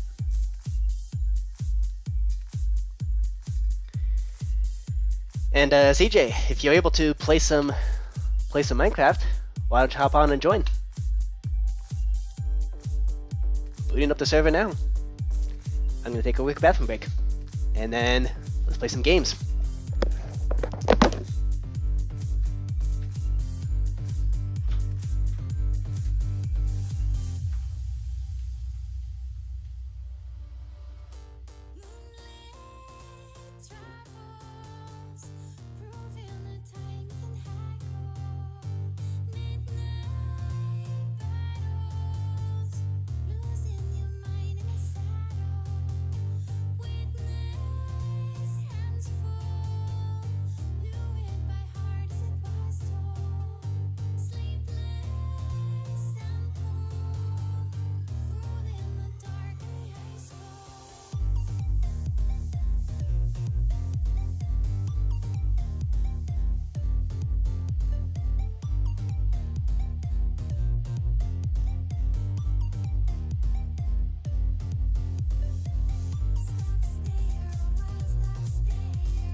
Oh, you moved dorms last week. Nice.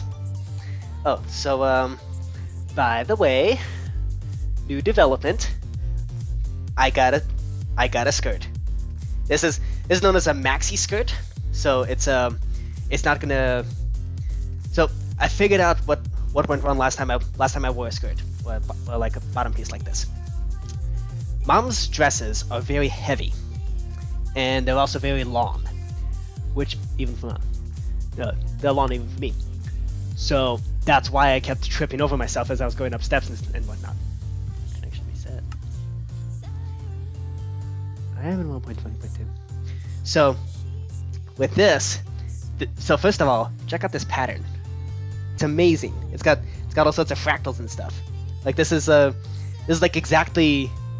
So in case you didn't know, I'm a math major and I study fractals. So this is a perfect skirt for that. This thing, it twirls nicely. It actually moves as I move. It is the most comfortable piece of bottom wear that I've ever worn. It is incredible. Okay, let's switch this to cash money. So there's your fun fact for you. Also, I got high heels. So, high heels, 2-inch heels, nice and thick heels, just so I can learn how to walk. It's already done wonders for my posture. Although these shoes are a little too thin, and see, I ran into a problem because if I go up the next size, so first off, those are the only pairs of high heels that go up to size 13, or go up anywhere near the size of my feet, which is anywhere between 13 and 15. They're the only pair of high heels on Amazon that do that. And furthermore, if I go up the next size, that front strap is no longer going to fit over my toes. So, bit of a dilemma there. But it's amazing. Never have I felt more beautiful and yet more in pain. So, got blisters all over my feet as a result. This is, yeah, you can say something's happening. I don't entirely understand it myself, but I'm here for it, and I hope you are as well, because we're in for a treat.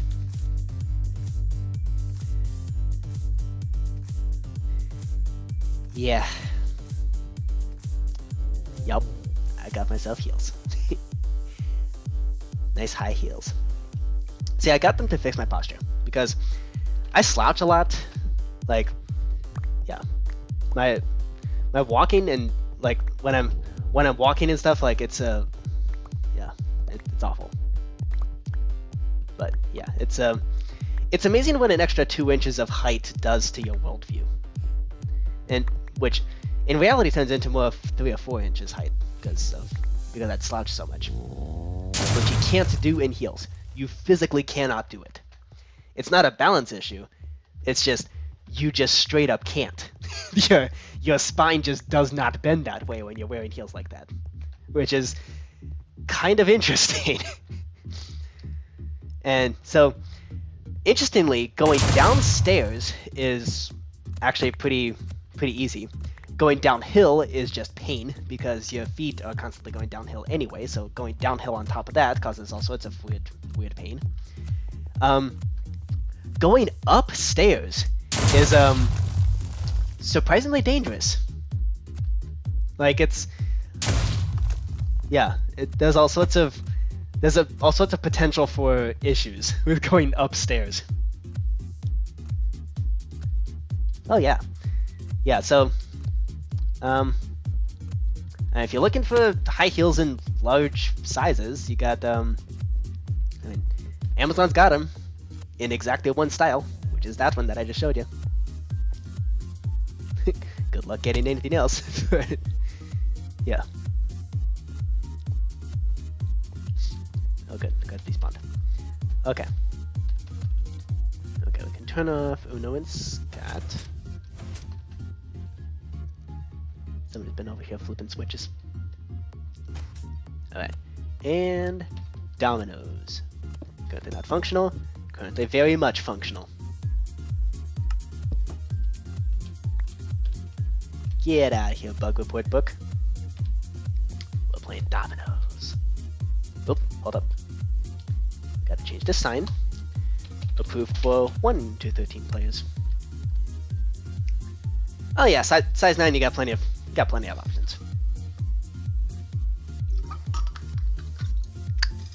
There is a drag club on campus.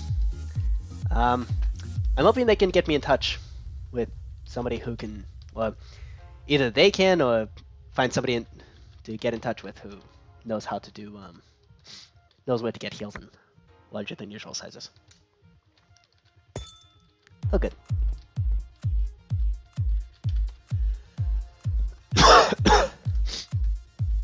Right, so we gotta update this. We're not doing that anymore. And we're not doing this anymore.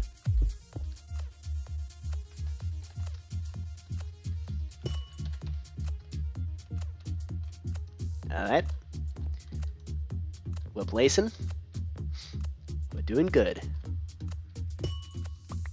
Well, doing well is the proper grammatical way to do it. Doing good means you're a superhero. Doing well means you're, well, doing well. Gimme. Gimme, gimme, gimme. Okay. Alright. So presumably, this will no longer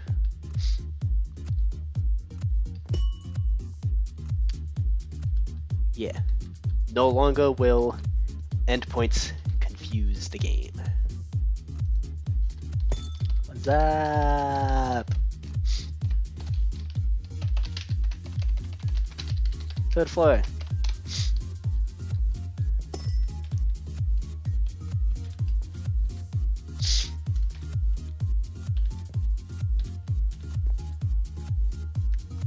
Oh yeah, here already.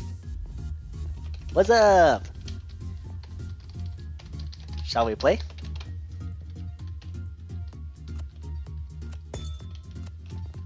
Alright. In that case, master reset.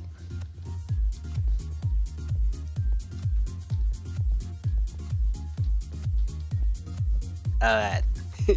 Let's watch this thing break in a spectacular way. Alright. Looks like I am first place. Yep. Okay. Bam.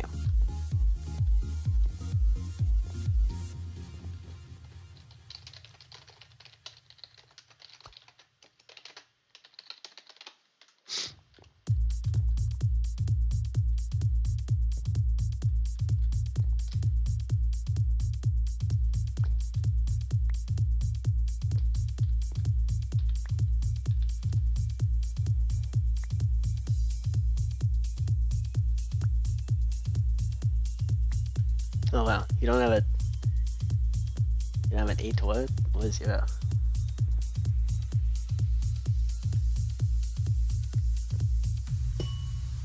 Yay! Okay. Let's do this one.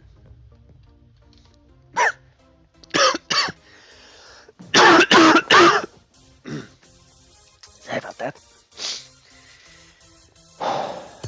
I don't know why, but I kind of slipped under the weather last stream and then just kind of stayed there. So, yeah.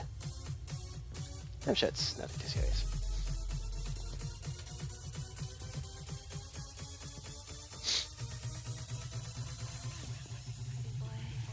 I wonder what happens if I'm holding it up though. Ooh, it does update properly. Epic. Well, that's cool.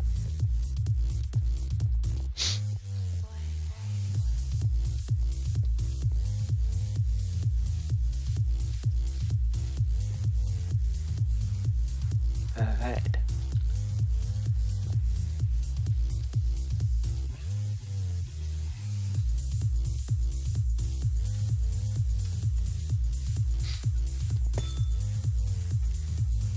Cool. Unfortunately, I don't have a 2. I do have some 9s though. Alright, intersection time.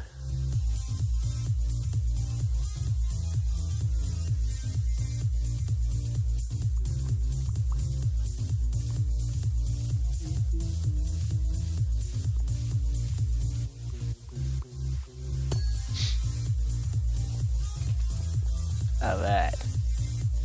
Let's make a branch.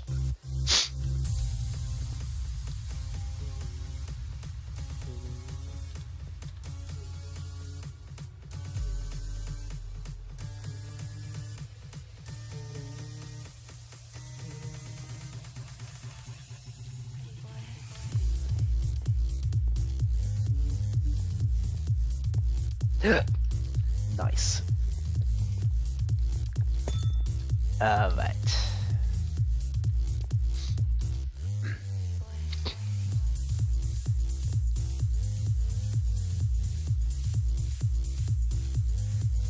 Let's try to make as tangled of a mess as we possibly can.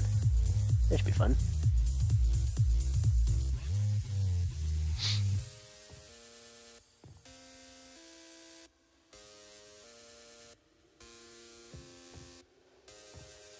Nice. Let's do one of those.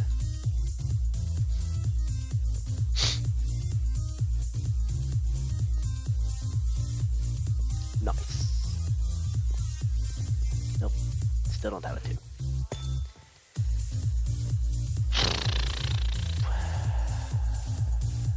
Do we have anything else that can be placed here? No.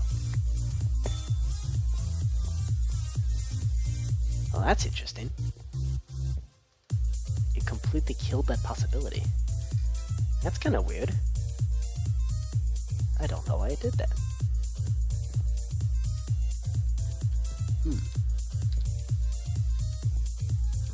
I don't know if that's a bug.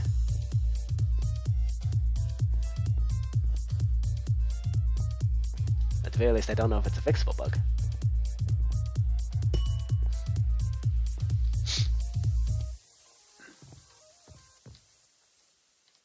I kind of want to see if I can get the domino trail to run over the edge. Ooh, nice. Oh, that's kind of funny.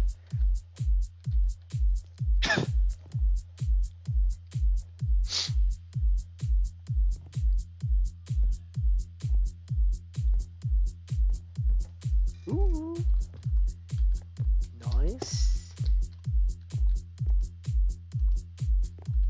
Oh yes, I can. There we go. Ooh no.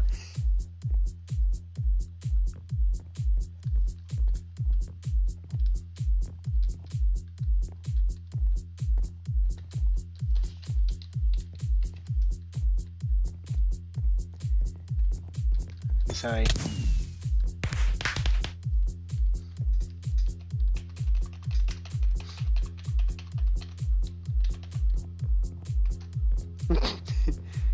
Yep, that's why I said it was no.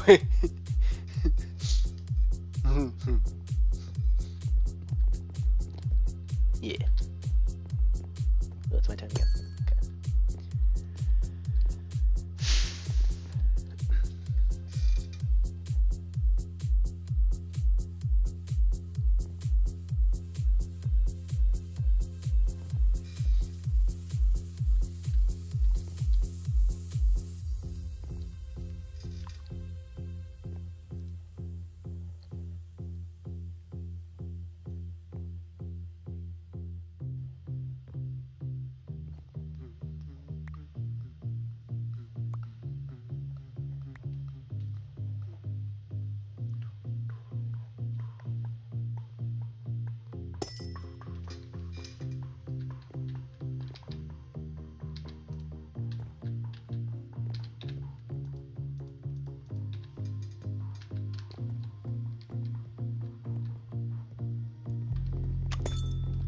Well, poo-poo.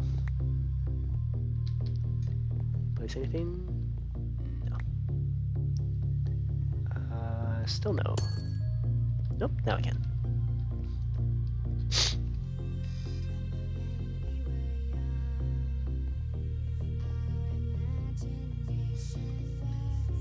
Wow. Just look how seamless this gameplay is. Seriously.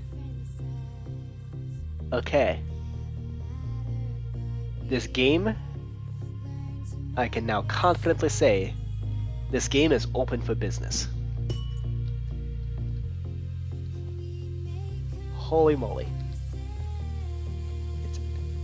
Not only is it working, but it's working well. And we know it's working well because I'm losing. That's how you See, this is how you really tell that that the game is working, is when CJ is dominating and I'm losing. Which is 100% going to be the case when Ticket to Ride opens for business. Because the problem with me and Ticket to Ride, the problem with me with really any game, it's that I hate being aggressive. And so when oh yeah, snowing is just unbeatable. But yeah, the what's it called? Yeah, I hate being aggressive. Mostly when I play Ticket to Ride, I mostly just go like, hey, leave me alone, let me build my trains, you know?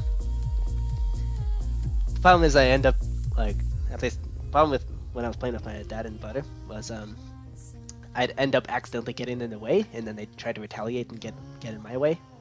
And usually they'd succeed. Or they would intentionally place their trains on the one, like, artery area that would, where if you can't place there, you have to go way all the way out and around. Yeah, I don't think there's anything I can do about that. Or is there? Haha. Oh. Ooh. Oh, that was lucky.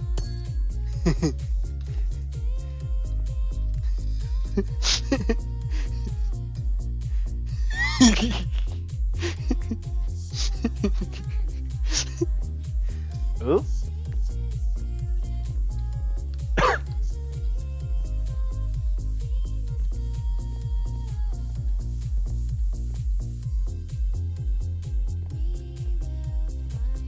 Ooh, nice. Well, I just pranked myself by doing that.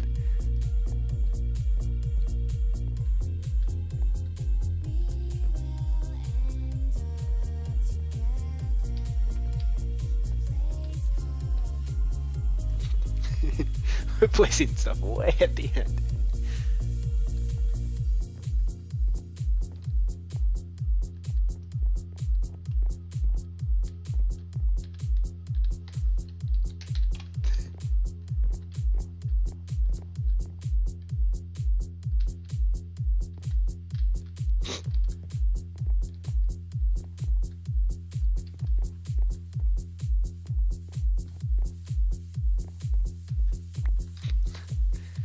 Okay, never mind. You know what? This game is broken. Because I should not be winning. Oh, okay, yep. Okay, game's working again. We're good. Oh, good. Phew, I'm losing. Game's working.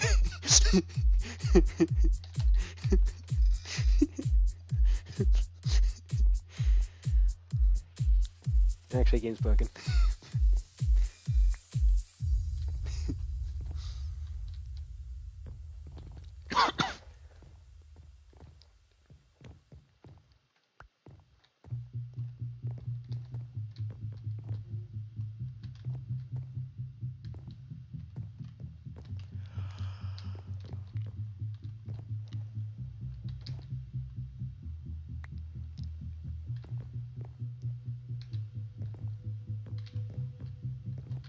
Oop.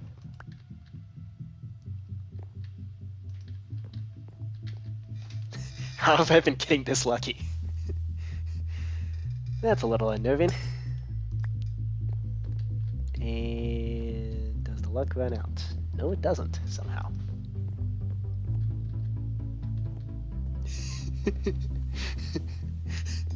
I keep teetering on the precipice of Uno.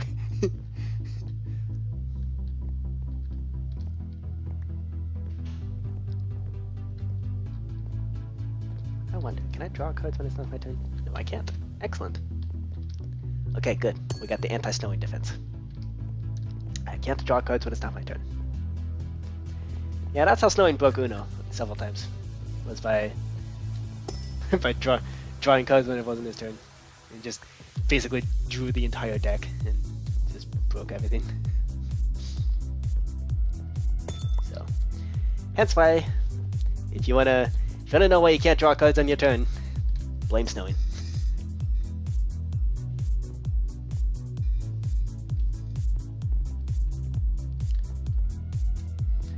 Although now that I think about it, with the tickets in Ticket to Ride, I think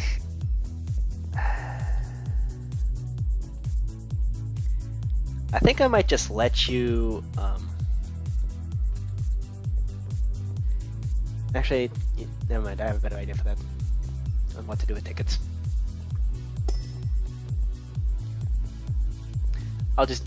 I'll put you in a bird's eye view window when you're looking at the tickets.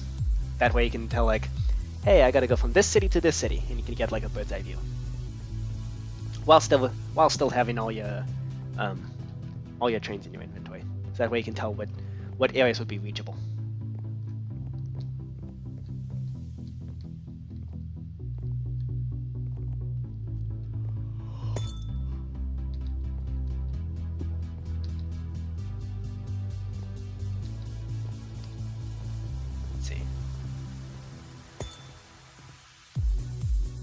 Oh hey, I can finally get rid of this domino.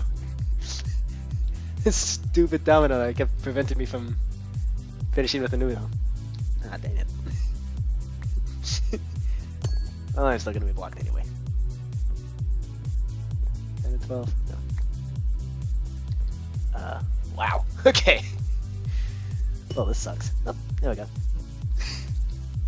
Yup. Yep, you just prevented an Uno.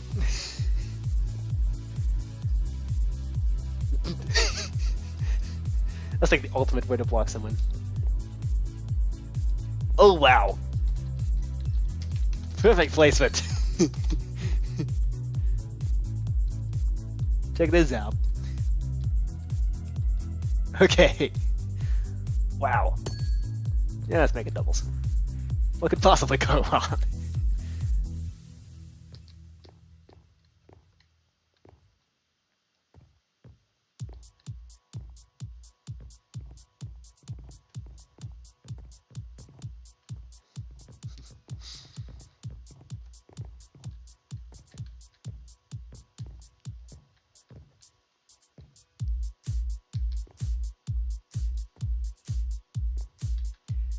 I guess since it is my first time actually properly playing this, I guess beginner's luck does apply, technically speaking.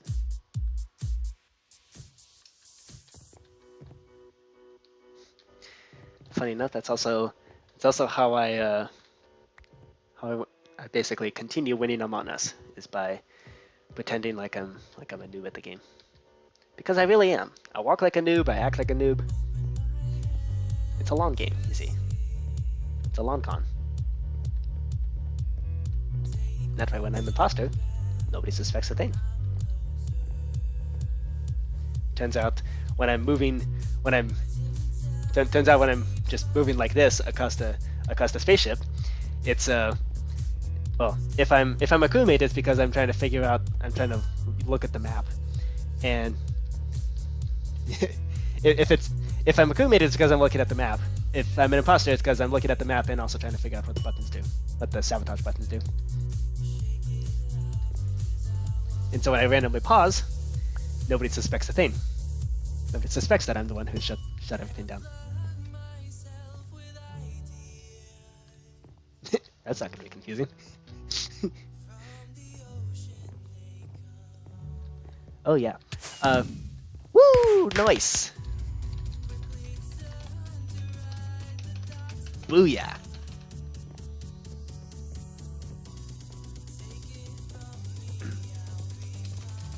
Booyah!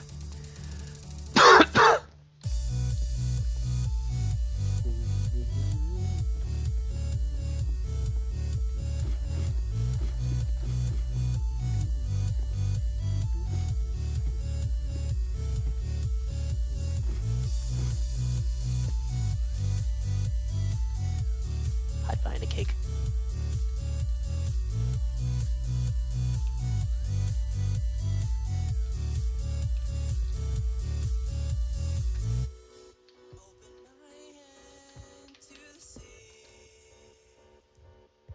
Hold up. You can shift off cakes. Oh, this is bad. Check this out. You can shift off a cake.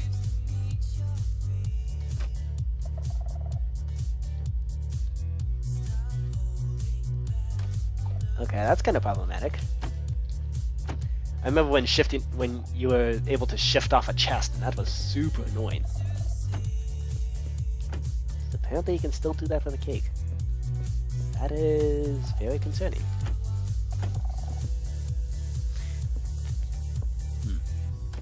Then again, a cake won't be able to survive without a support block, so I guess being able to shift off a cake isn't as bad as shifting off a chest. Yeah.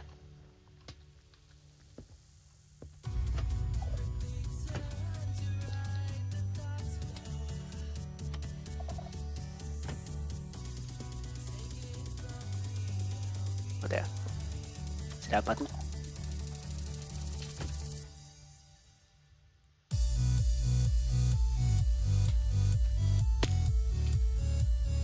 Whoa. Man, my speakers are bugging out. Yo, CJ, check this place out. Yo, CJ. Check this out.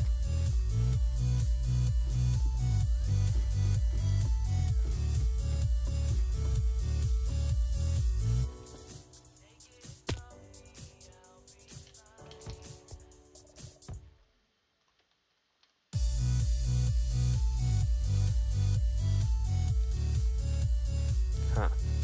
Hold up. Why isn't that working?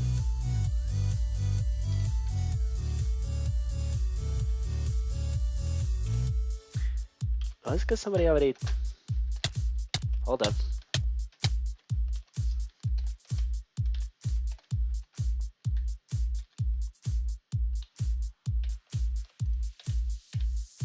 Never mind.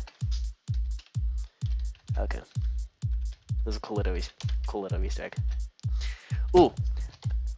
I added a fancy Easter egg in the Madness Arena.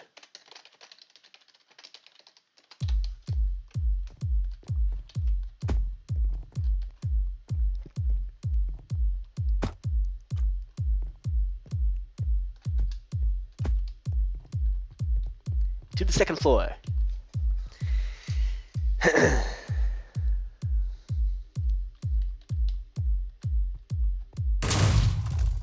To the Madness Arena.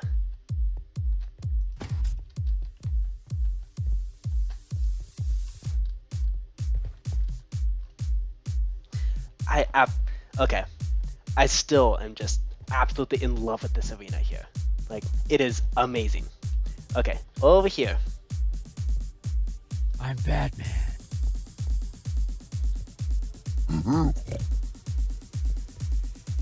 I'm Batman. Now I want you to press this one.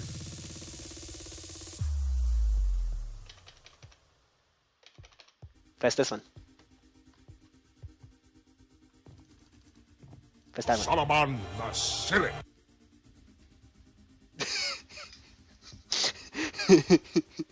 Solomon the Stupid.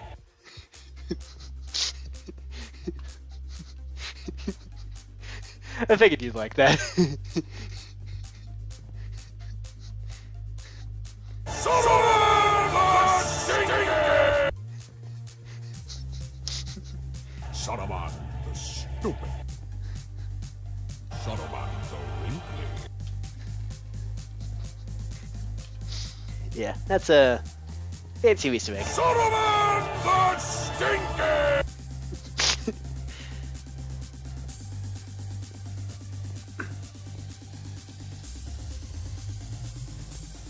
Why isn't this working now? Uh-oh. I'm Batman. Solomon the Silly. Stinky. I'm Batman. Yeah. I figured you'd like that.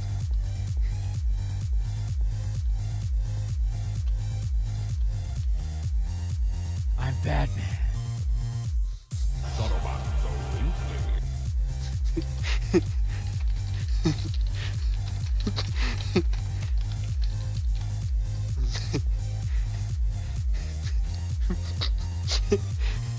Everyone's gonna be too distracted with the arena.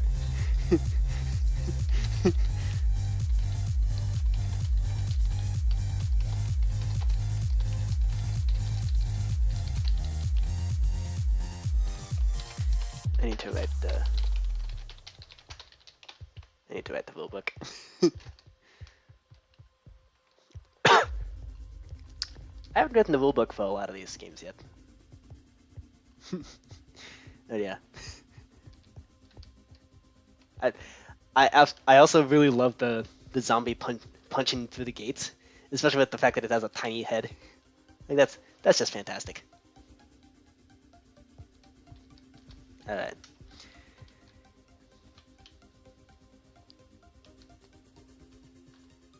Whoa, that was weird.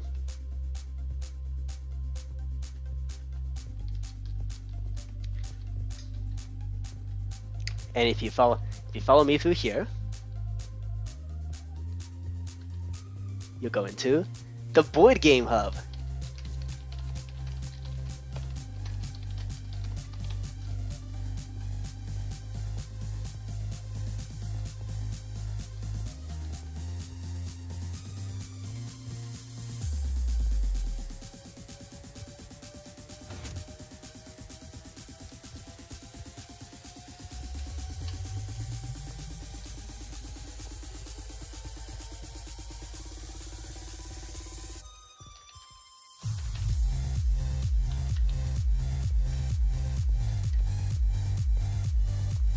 Okay, so that does remind me. Now that the board game hub has been placed there, I think we need to move the TNT eater.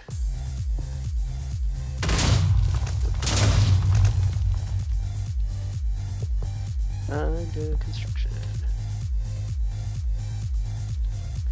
I think we need to move the TNT eater now. Because otherwise it's going to be covering up the... It's going to be covering stuff up. Let's place that guy about over here. Nope.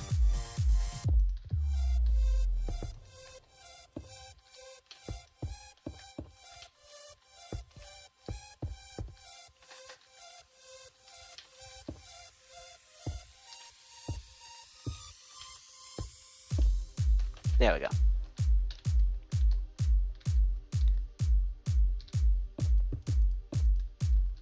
There we go. TNT heater's gotta move.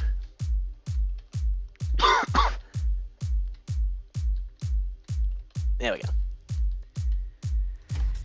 Quantum go fish.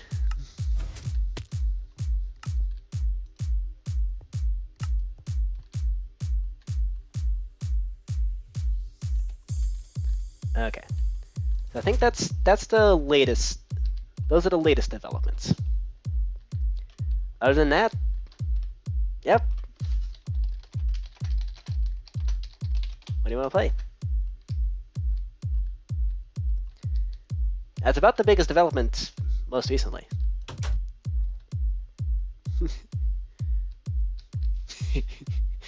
Yeah, at this point, there's a lot.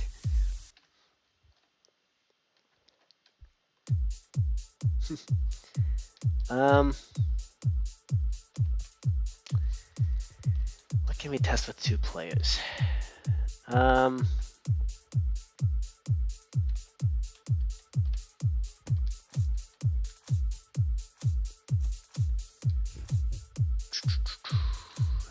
see, spades is a little complicated. Also not that interesting. Scat is brutal. Ooh, how about blackjack?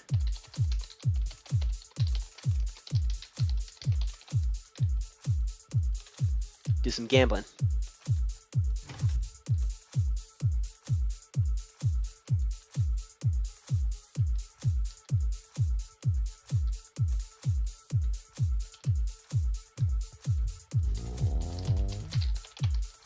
That's fine. I can teach you.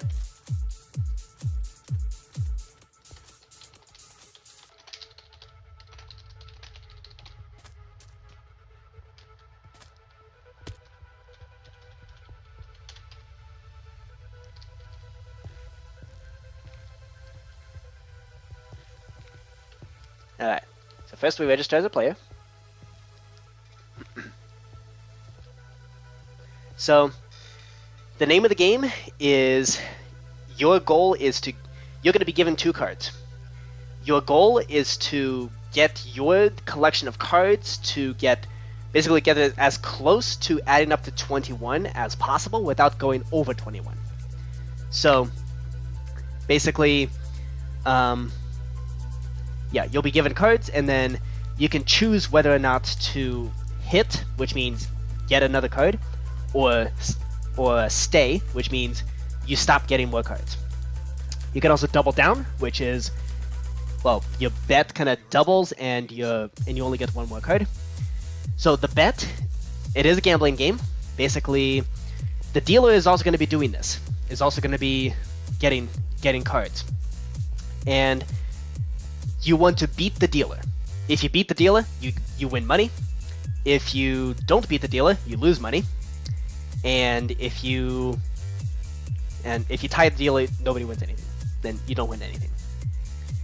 So, yeah, that's the basic idea.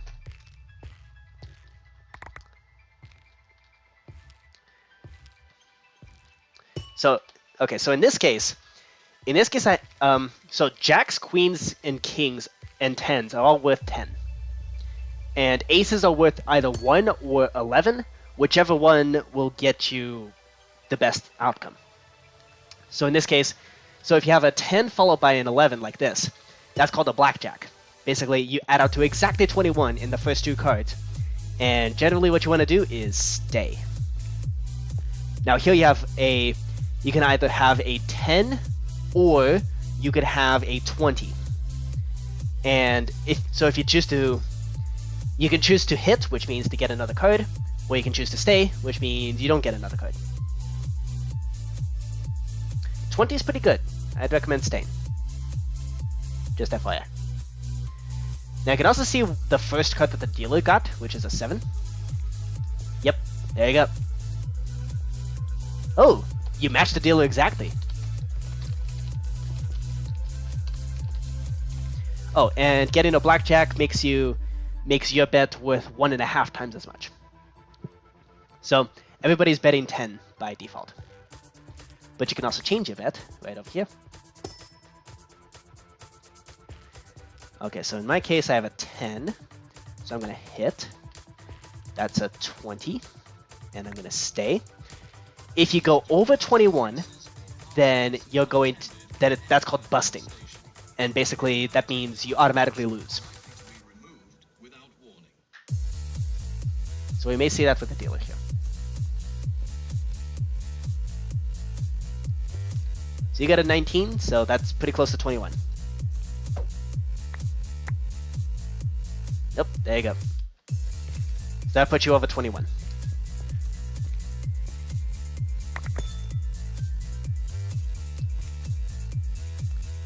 Let's see, that's a 19. I'm gonna stay.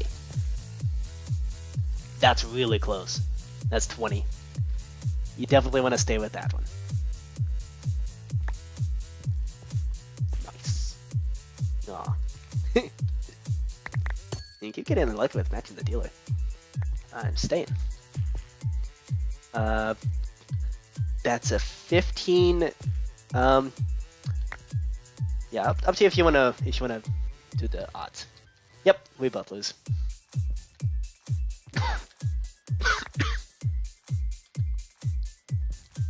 Okay, 19. I'm staying. That's an 11. What you can do there is you. Oh, okay, there you go. That's now a 20. Probably want to stay with that. There you go. Hey, money. Hence the glasses. Cash money. Yay! You're a gambling expert now. That's basically all there is to it this game. Ooh, okay. So I'm gonna double down. And I busted. Okay, so I'm gonna... So doubling down, it doubles your bet, and you only get one more card. So if you win twice as much, and if you lose twice as much. And the dealer even busted. So if the dealer busts, everybody who hasn't already busted basically wins. Ooh, here's another case. So if you have two of the same number showing up one after the other, you can do a split. So this basically means you now make two piles, and then you treat these two piles as different. So this is basically like I just created another player. So look, this cutesy little player over here. But the money still goes to you. So I'm gonna hit. That's a 12. I'm gonna hit again. That's a 12 plus 9 is 21. Okay, I'm gonna stay there. Now here, I can decide to make a different decision. It's an 11. I'm gonna hit. 11 plus, that's 22, so that makes it a 12 now. I'm gonna do that. That's a 19, and I'm gonna stay. So I'm basically playing for 2. Woo! Nice. Man, that was always a really buggy system. I'm really happy it works. It's working now. I like splits. Hey! Nice. Dollar bills. That worked out really well. Doubling down almost never works out. Okay. 11. That's a 21. We're staying.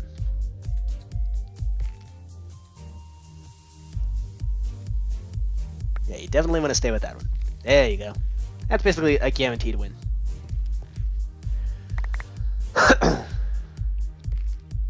Okay. That's a 14. I'm gonna hit. Ah. Dang it.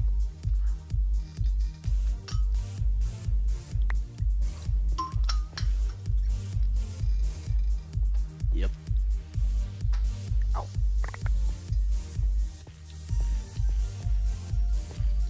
Alright, that's a 12. I'm gonna double down.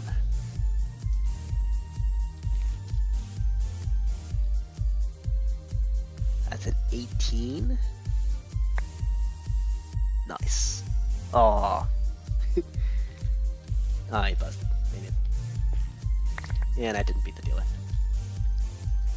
Okay. That is a 20. I'm staying.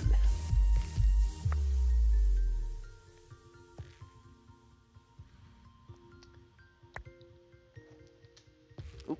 Nice. Yeah, so you can change how much you bet. Okay, so that's a 14. I'm gonna hit. That's now still a 14. Wow, how'd that happen? Okay, hitting again. Dang it. Got greedy. I got too greedy. Okay. That's a 7. I'm gonna hit. That's a 14. Hit again. Dang it.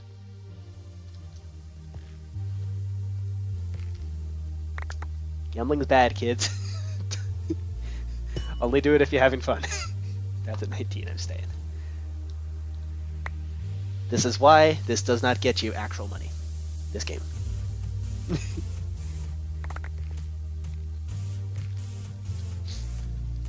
That's a 15. Dang it. Yep. And immediately lost.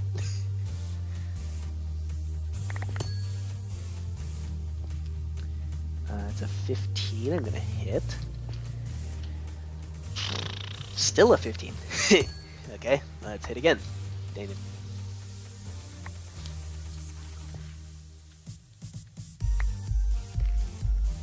Ah. Womp womp. Hey, you're still in the positive. Fun fact, if you run the probability analysis, the expected value, which is basically how much money you're expected to get as if you play this over and over and over infinitely many times. Ooh, nice. Yeah, the expected value is negative. It's like negative $1, but maybe it's not negative $1. It's like negative 2 cents or something like that. But it is negative, which means that. So what that means is that over time you're gonna lose money. It like, yeah, the house always wins. There's nothing you can do about it. That's just how the game works. Most gambling things are like that. The house always wins. You ever wonder why slot machines are so powerful? It's because they offer big bucks, but your expected value is really negative because you're not going to win very often. My dad always liked to say that gambling is a tax on people who can't do math, which is partially true. And that's also kind of what makes blackjack interesting, because well, the thing with blackjack is like your expected value is negative, but you can still like you do have partial control over whether you come out on top. So at that point, that's more of a game theory kind of thing. And not game theory is in the channel. Game theory is in the math. There is a way to perfectly play blackjack. Or like, given particular cards that you have, or particular numbers, here's what you should do in order to maximize your outcome. Game theory is kind of fun because you have interesting situations. Like okay, I'm gonna draw out a situation here. Let's do some math. So let's say you and a friend get you get in trouble for like burglary or something like that, and you get called into the police station and you're separated. Now, the police station offers you a proposal. You can squeal on your friend, basically tell on your friend, and what's going to happen is basically you get off scot-free, no jail time. The other person gets 10 months in jail. So this is I'm going to put CJ here because CJ is a friend, and also it's a short name.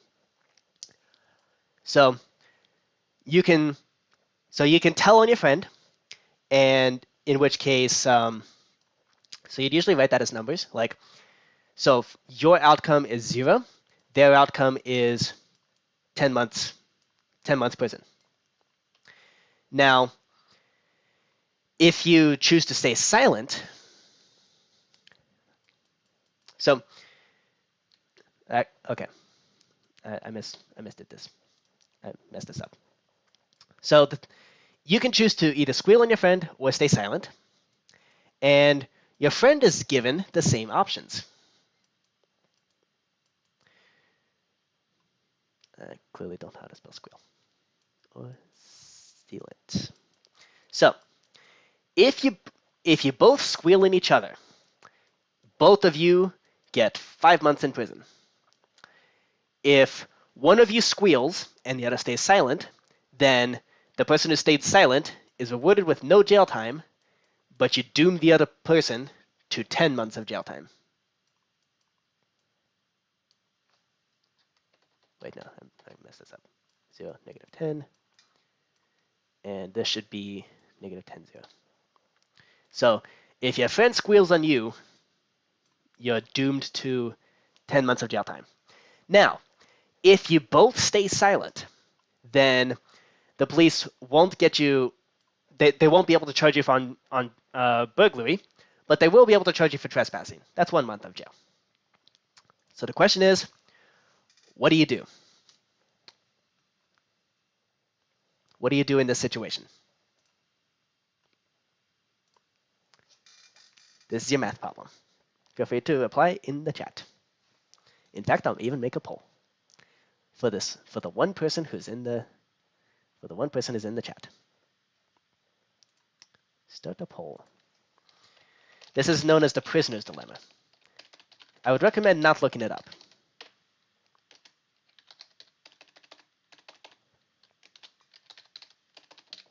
Squeal, silent. Nope, unfortunately you can't do that. You can't break the fourth wall.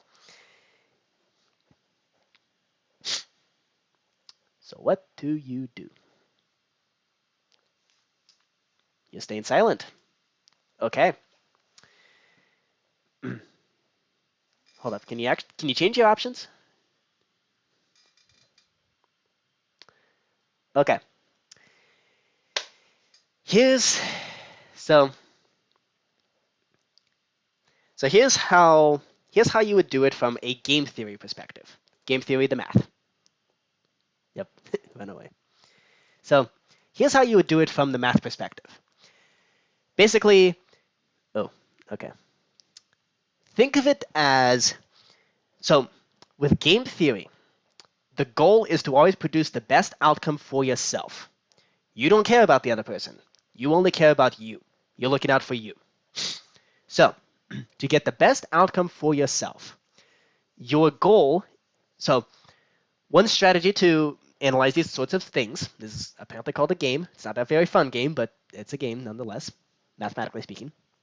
Your goal, if you heard the other player do one of those options, what do you do? So let's say you heard your friend squeal on you. What do you do in that case? What should you do to produce the best outcome for yourself if you heard your friend squeal on you?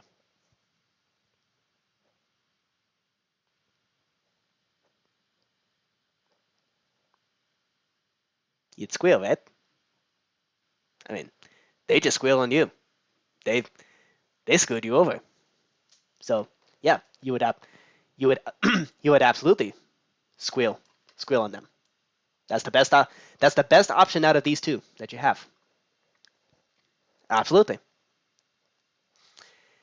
you'd smack them in the process. Now, what if your friend stayed silent? What do you do in that case? Again, you're looking out for you.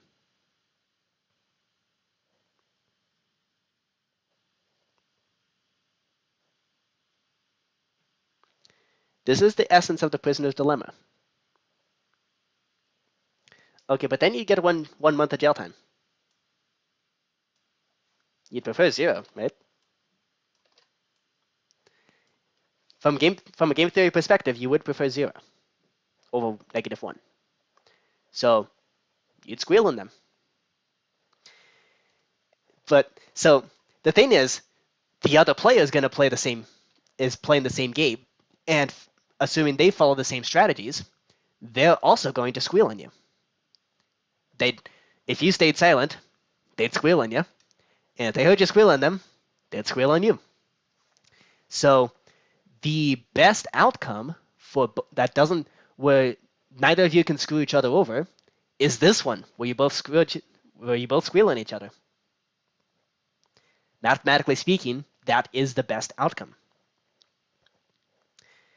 And this is what makes game theory so interesting, because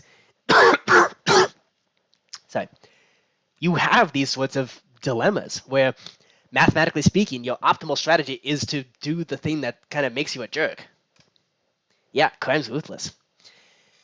Now, here's the interesting thing. Here's where things get really interesting. Let's suppose you had the option that, let's say the policeman, as soon as they found out that you would squeal at each other, they'd go, fine. After you make your decision, I'm going to flip a coin. And if it comes out heads, you play again. And then you make another decision. And then after you make that decision, flip a coin again. And basically keep flipping until you get a tails, at which point you stop playing. What do you do in that case? So I'm just going to spoil the answer. In that situation, where you could potentially repeat the prisoner's dilemma, the best option is actually not this one. Well, okay, it actually is. Here's your strategy if you're in that situation. Basically, you stay silent over and over until the other person squeals on you. So each time you play the game, you stay silent, you don't squeal on your partner until you're, and unless that partner just squealed on you, in which case, screw them, you don't trust them anymore. That is the mathematically optimal strategy. And that strategy is going to remain optimal as long as it's a coin flip. It's all about the probability of playing again. And if your probability of playing again is over 1/3, then that's optimal. So, yeah, game theory is interesting. It's really fun. In case you couldn't tell, I took a class in game theory, and I'm nerding out about it. And yes, crime is ruthless. Don't do crime, kids. Okay. So that's your little foray, or maybe even Fourier, like a Fourier transform, into game theory and math. Isn't math fun?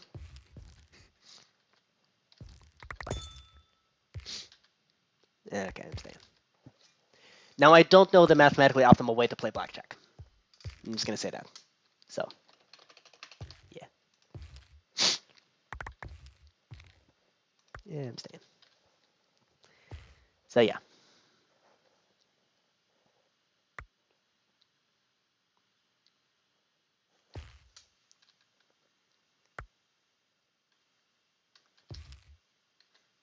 Oof. Okay, game's working. CJ's dominating. Yet again.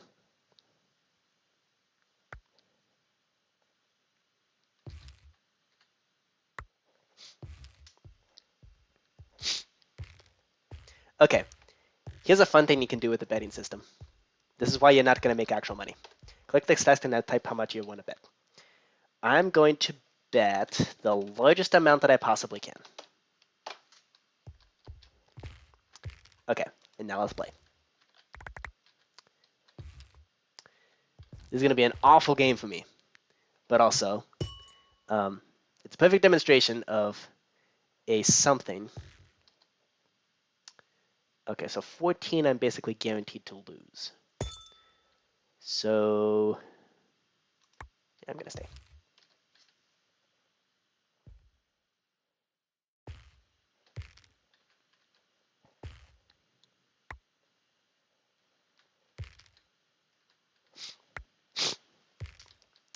Yup.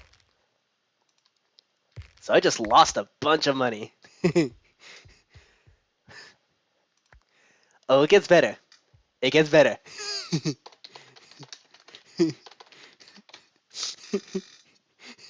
It gets so much better. Oop, yep. You're gonna do the same thing. Holy smokes. Okay. Now this is where things get really funny. Yep. Oh yeah? Yeah, you're a millionaire. Wow.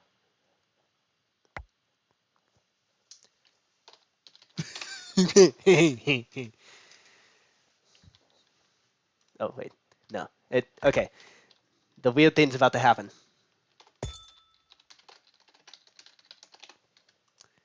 Weird thing. Here we go. I'm at ultra super negatives. Okay, come on. Weird thing, weird thing, weird thing. Come on. Trigger already. Oh, I actually won money. Okay, that's why. Oh, it didn't work. There we go. Negative. Come on. Let me lose. Can I? There. Boom. Okay. Come on, lose.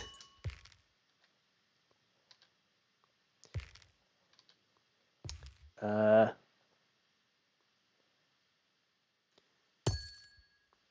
that would put me at, that actually put me at 21. So I'm going to purposefully throw the game.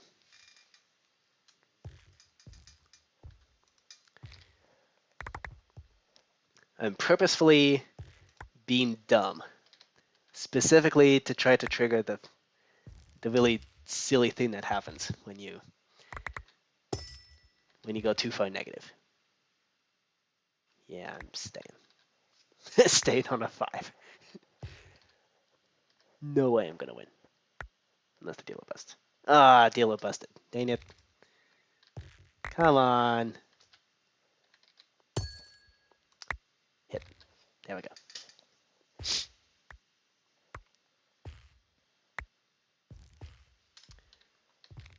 Yep. I lose. I'm gonna stay. Ah. Come on. Do the thing. Do the thing. Do the thing. Snowy did I manage to do it. Come on. Do the thing. Good. I'm trying to lose so that I can. Okay. Good. Looking good.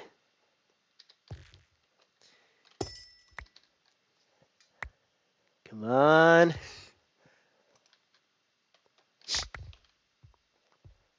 You shall see. I think I can just lose one more time. Okay. One more time. Almost there. Can we bust? Oop. Uh-oh.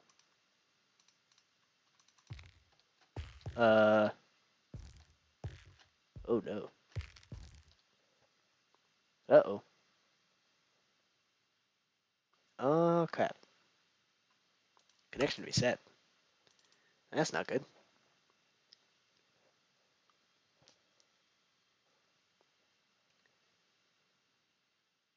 Okay, CJ might have seen this thing.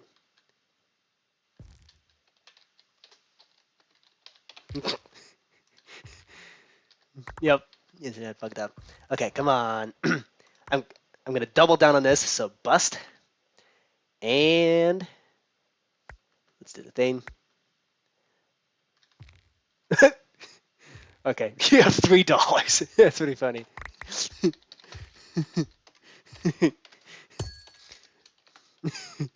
You have $3.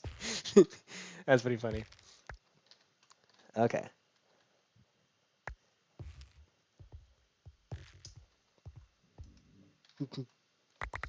Okay. We're at 800 million. Okay. We're staying.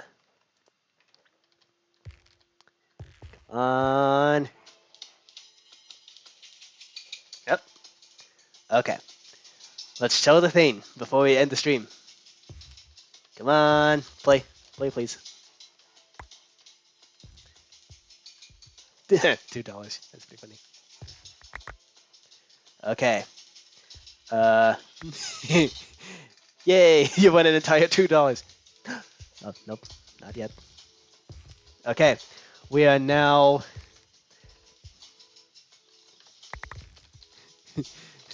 I am now Beth Jesus.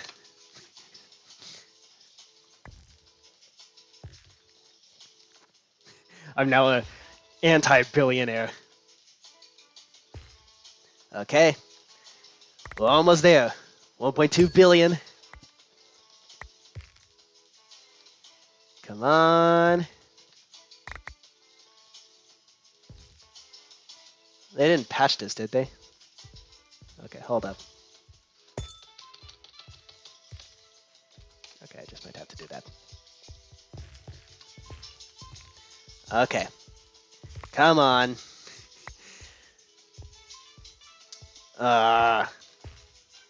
No. I wanted to lose. Fine. Dang it. I didn't want to do that. No. I'm gonna lose. Let me lose. Ooh, blackjack. I'm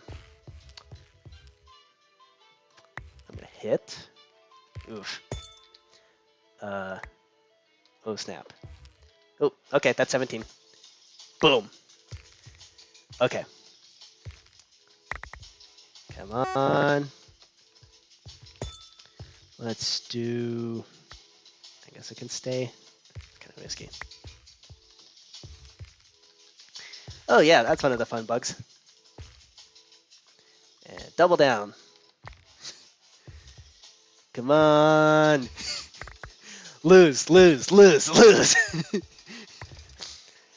They might have patched this in the recent update. I hope not. Come on.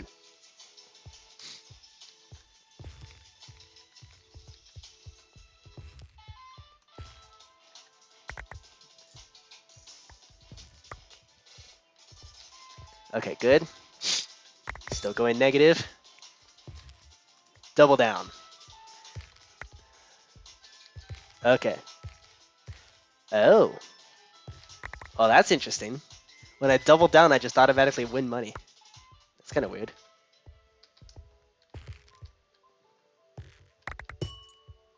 Okay.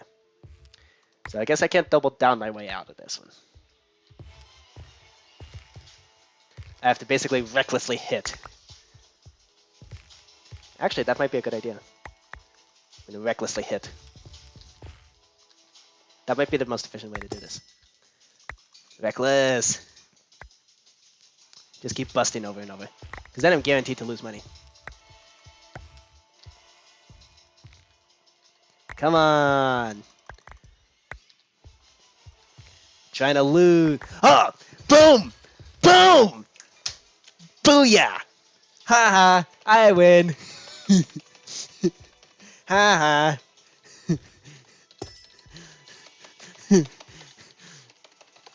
Tra-la-la-la-la-la-la-la-la-la. Tra-la-la-la-la-la-la-la-la.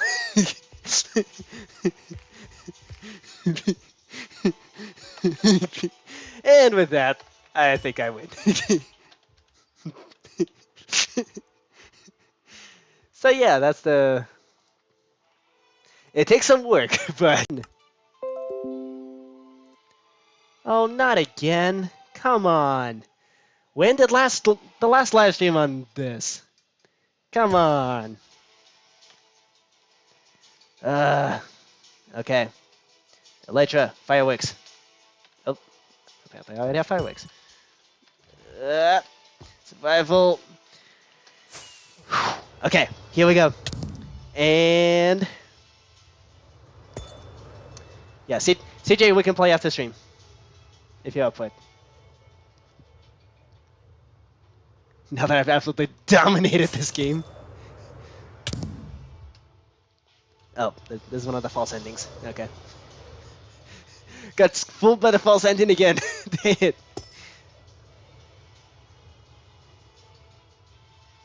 Okay. And...